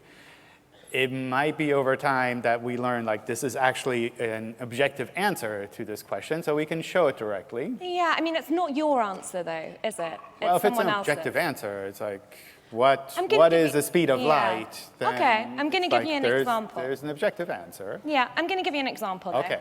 I'm being a bit mean now. I'll be nice again in a minute. A search term, yeah, I know, you don't believe me.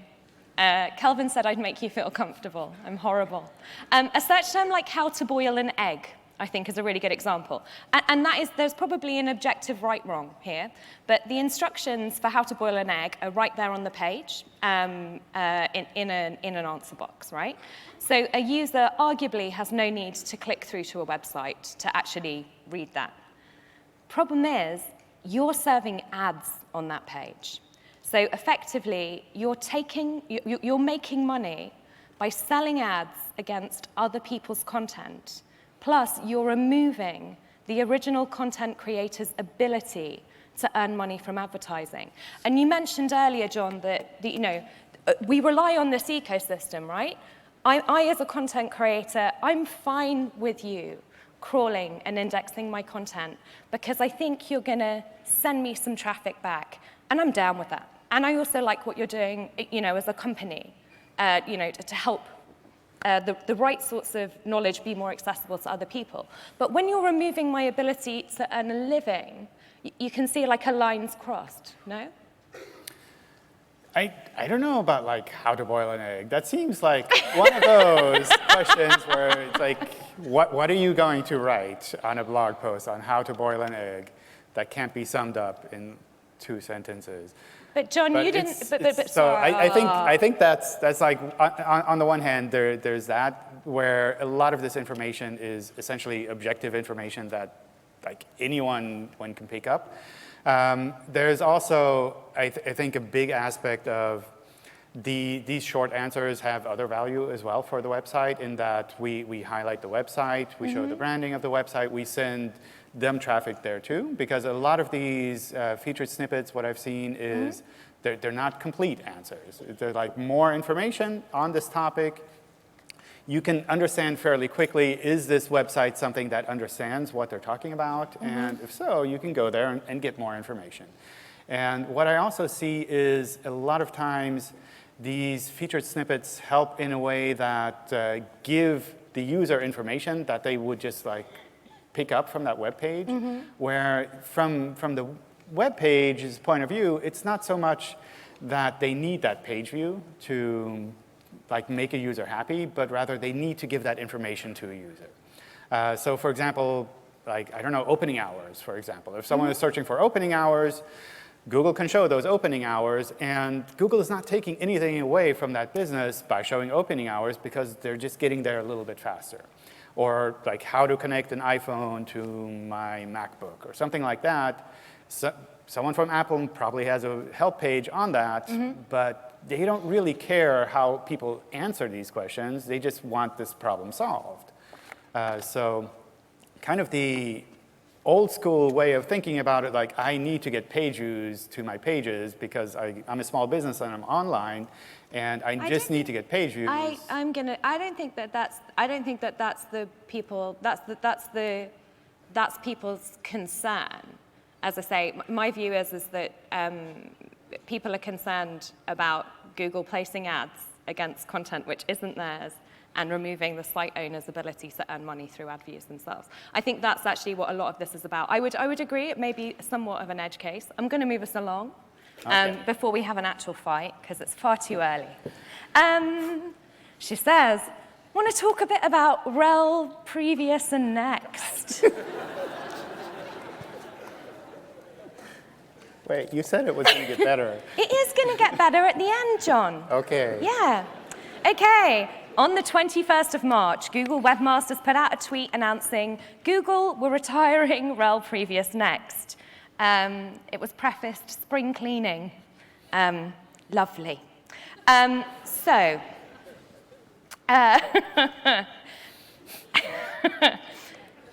you tell us a little bit about this change, John? Okay.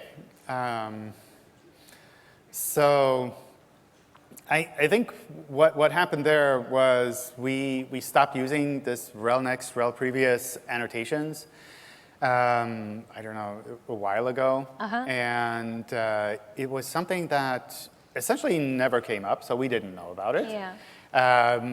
Someone asked us about this annotation, like, why is it not working? We were like, well, it's a very vague signal, but we looked into it.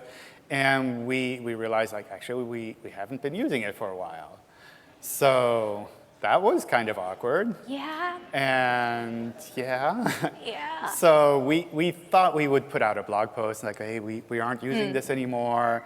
But on the other hand, we were thinking, well, we're not really announcing any change if we haven't been using it for a while. It's like, it's more like, by the way, it's like we haven't been using it. So we removed the help center page for that and added something to the old blog post to kind of say, like, we don't need this anymore.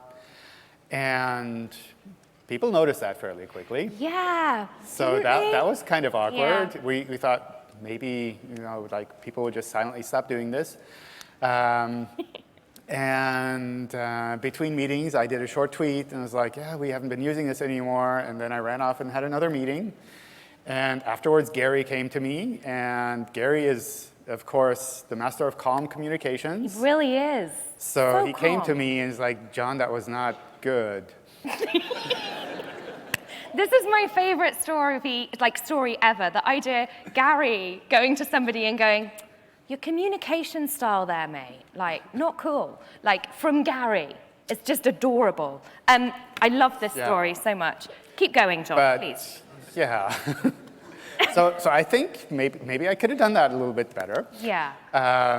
It's something from my point of view, on the one hand, we wanted to bring across, there's no need to panic. Like, you don't need to run off and remove these annotations right away because your website will not explode because we haven't been using them for a while anyway. Yeah. But on the other hand, it's also kind of awkward for the ecosystem because we know you spend a lot of time putting these annotations on these pages. So it's Did you know that? Did you really know that, John? I feel like you didn't realize that. Okay. Okay. That's all right, though. Is time up yet? No, still not. Oh, my God. Also, Calvin's just said I get an extra 10 minutes because we're having such a lovely time. I want to ask you a little bit about links. So, many major UK news sites, examples include the Daily Mail and the Mirror, are now no following all external links, even those placed editorially. So I don't just mean they're no following through like advertorial. So they're doing that site-wide. Plus, we're also seeing other news sites like The Sun, The Independent, The Telegraph going no follow section by section, it would seem. So some sections you can get a followed link if a journalist writes about something that and they will link. Most of the time, though, they're no follow. How does this impact the link graph for Google? Are you thinking too much about links, Hannah? I don't know what you mean, John. Okay, so I mean, on the one hand, this is definitely something that does affect our link graph. It does affect our ability to pick up, especially new and fresh content. So from that point of view, I think that's kind of a shame. I don't think that's really necessary. I think that's something where theoretically news sites could do that in a way that makes sense for the web, in that they could say, well, I researched this article, I wrote this information, and here's a good source, and link to that properly. I think that's kind of a part of the web overall. On the other hand, I also see how many SEOs try to go to these news sites and like, I really need this link, I really need this link. I feel like you're saying this is my fault, John. No, like other SEOs. Like, don't point at people now, John. Like we've just got over rel previous and next. Okay. Like, no. But I can see how the news sites might say, well, it's like such a hassle dealing with all of these link issues. It's like we will try to solve it in a way that is like we'll just like solve it for us.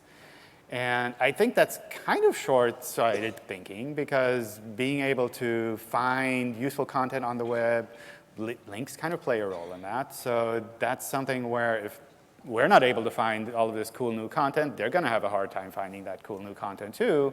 So it's kind of short-term thinking. But it would be hard for me at the same time to go to these sites and like say, well, you should just follow every link that you have in your editorial articles, because I know there's like all kinds of weird stories going on behind the scenes. For clarity, I'm not suggesting that you should do that, although I'd love it, but I'm not suggesting that you do that. The thing that I am concerned about, though, is obviously, full disclosure, I'm a link builder, in case you hadn't noticed.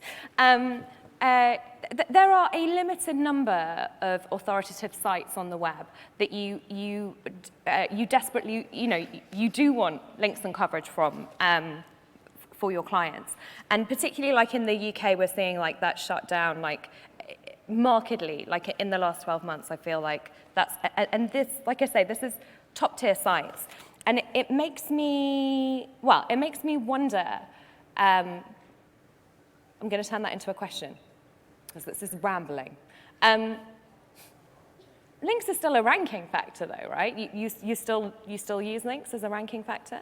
We still use links. Yeah. I mean, it's not the only ranking factor. Of course so, like, just focusing on links, I don't think that makes sense at all. No, absolutely not. But like, we definitely use links to recognize new content. So if you've then got like a, effectively like a hole, a very authoritative hole in your link graph, how is that going to affect, question, like how is that going to affect how links are used as a ranking factor, or will it?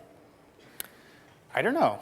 We'll see. I mean, it's one of those things also where I see a lot of times the sites that big news sites write about are sites that already have links anyway. So it's rare that we wouldn't be able to find any of that new content. So I don't think everything will fall apart if that happens, or when that happens. But it does make it a little bit harder for us. Yeah. So it's kind of tricky, but we also have lots of other signals that we look at. So trying to figure out how relevant a page is not just based on the links to Of course not. Of course not. Okay. I'm going to move on. All right. You're going to love this one, John. Late last week, there was a technical issue which caused many URLs to be removed from the Google index. Thanks. Can you talk a little about what the issue was? I think there was an issue with the links. No. Was it because of the Daily Mail and the Mirror no following? Was that what it was? Was that about the same time? Yeah. Okay. No. Okay. No. As far as I know, that was purely just a technical issue on our side. So there was no update or nothing fancy happening. There's a bunch of theories going around. What kind of theories? Oh, you read Twitter, John, surely. Unfortunately. No, but... Was it an update? No. No. No. I mean, like, we make updates all the time. So something... Was it an update you rolled back real fast? Everything breaking? No. Because like if I roll something out for a client site and it like screws everything up really badly, what I tend to do is roll it back. Like that's kind of hard with like a search index. True. True. So okay, I'm just teasing you. So tell me what happens internally at Google in cases like this. So what happened there is there was just some technical issue that caused a problem with the index, and then while fixing it, something else broke. Okay. It's like, I don't know, have you ever had anything break? Never. On people's sites? I'm really good. Yeah, really good at stuff. All the Yeah. stuff. Okay. We try to make sure that the stuff that breaks on our side doesn't break in a visible way, but sometimes I try and do that too. It does. Yeah, me too. Yeah. Can you please just share with the audience what your internal alert system is called? No. Oh, come on! I'm going to do it otherwise. I wrote it down. No, you didn't. I did. Oh my God. It's got a smiley face next to it. Oh my God. They've got this internal alert system at Google for stuff like this, and it's called OMG. Isn't that delightful? I was so delighted by this. Okay, seriously though, John, can you confirm that the issue is now resolved? It's fixed. It's fixed. Yeah. It's all right. I said that. The PR team they can never put that on you. It's fine. Okay. So the issue is now fixed. It's fixed. Definitely fixed. It's not going to happen again tomorrow. I have no idea what will happen tomorrow. I know, me too. It's this issue is fixed. So okay. What should people do? What should people do? What should people do if... Panic. No, wait. What was the question? Calm down, dear. What should people do if their URLs still aren't indexed? So you're saying it's fixed, but you're like, my category page, and it's a money page where I make an awful lot of money. It's still not indexed. What do you do? Okay, you don't need to panic. What do you don't do, need to though? panic. So, I mean, in general, the web is really big.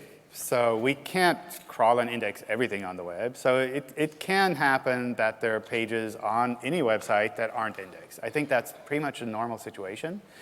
And the general approach that you would take there is kind of simple. In Search Console, you can look up that URL, and you can submit that to indexing. Okay. So on a per-page basis, that's pretty easy to do.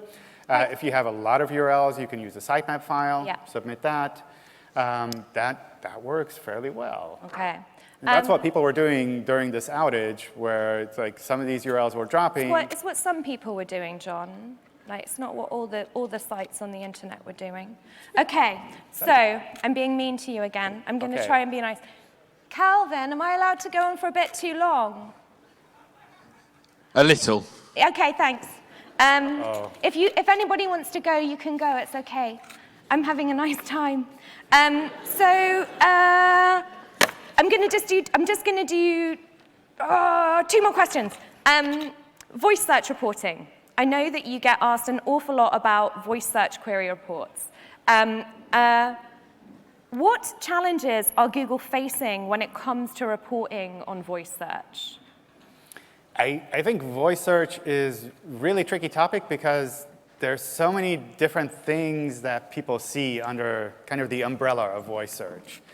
I think in general, we talk about voice search a lot at Google. The SEO community talks about voice search a lot, but there's very little common understanding of what is actually meant with voice search. So that includes things like going to your Alexa device and saying, like, I'd like to set a timer for 10 minutes. That's a voice search, essentially.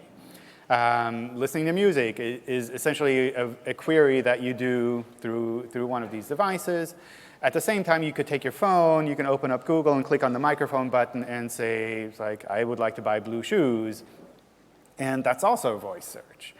So all of these different things essentially fall into this giant umbrella of voice search. But at the same time, like, if you don't really know exactly what you want to measure, you'll get a number that isn't really useful. So if Google came out and said there are, I don't know, how many million voice searches a day, like, what would that number mean to you? It's really hard to kind of quantify. And at the same time, the things that a lot of sites kind of focus on are the normal search results, where someone goes to their phone, clicks the microphone, and says, blue shoes. And essentially, that's not a voice query from my point of view. It's just a different kind of keyboard where you're entering keywords into the normal interface. So I think the number one thing that I always tell people to do is, first of all, to get one of these assistant devices. It doesn't matter like which one you take, which company is behind it, but just to really get an understanding of these kind of voice interactions with assistant devices, what their limitations are, what kind of queries you end up making on a day-to-day basis, so that you understand a little bit more, like, where would my site potentially fit in, the content that I have. Is there something that people would ask that a device like this would be able to give them an answer on? Or is my content so complex that people need to read a whole page of text to understand what it's about? Okay. So it's not easy. And I think, on the one hand, it would be easy for us to say, like, this is a number. But I think for from clarity, an SEO point of view, I don't think anybody wants to know like this is the number of voice search queries. I think like what we really want is like voice search keyword volume. I think it's more, you know, it's literally it's very granular. And my understanding is like, well, my limited understanding is that you don't have that, right? It's not. How do you know if somebody really hard, is just using voice on their phone? Like, do you even capture that? Is there a way for you to capture that? I don't know. No. I think at the same time also, like, what do you do with that information afterwards? So someone used it to, like, search for your website using voice, and they clicked on your result with the finger. Does that mean you should answer with, like, a synthetic voice? Or, like, what would you change differently from a website point of view? That's I think, the other aspect where, from my point of view, I see it as, like, people are searching with voice. Obviously, these voice interactions are getting more and more common, but at the moment, I don't really know what you would do with those numbers if you knew, like, for my website, these and these queries are getting voice queries. What would I change at the moment? Because I think, for the most part, if you make a website such that the information is easily accessible and useful for search engines and for users as well, then you don't need to do anything special for voice. Well, you kind of do, though. If it's a voice assistant, you kind of do, because you want to be the answer, hey? Maybe. Good, yeah. But, I mean, that also depends on the kind of content that you have. You wouldn't want Googlebot I don't know, the home. It's called Gertrude. Gertrude, the Google Home, reading off a page of text from your website. No. You kind of need to kind of figure out what kind of queries even make sense. And I think at the moment, it's not in a situation where you need those numbers. It's more like, where does my site actually fit in? Okay. Or is all of this voice stuff just a fad that will be gone next week? I don't know. But the reason that you're not providing us with the numbers is not because you don't think that we know what to do with them. The reason that you're not providing us with the numbers is because you don't have them, right? Well, we have lots of metrics, but it's really hard to provide them in a way that they're actually useful. That's meaningful. Yeah, I mean, that's the challenge we have with Search Console all the time, where when we talk with the team, they're like, we have all of these fancy things that we could be showing we want sites. Them. You want everything? Yeah. Okay, like, everything. I've been collecting questions from people, and if I could sum them up, it would be like, when it comes to Google Search Console, like, just all of the things. All of the things. All of the reports and things. Yeah, sure. And tools as well. I'm going to be the terrible person, Hannah, now. Sorry. Okay. I said a few minutes and then I'm interrupting. I've been. But we have a big. I found that fascinating. I hope you found it fascinating as well. Thanks to both Hannah and John. Thanks. Hannah for the great questions. John for being such a great sport. They've been amazing. I'm sure they will be around if you want to grab them afterwards. So what happens now? I'm going to thank even more of the team. There's the core team. You probably know them. Nicola, Tom, Andrea, M, Joe, Carrie. I've missed people. They're amazing. Okay, what's going on now? For a short period of time, we've got a drinks reception. In the West Bar, we've got screen printing, tie-dye, beer and wine.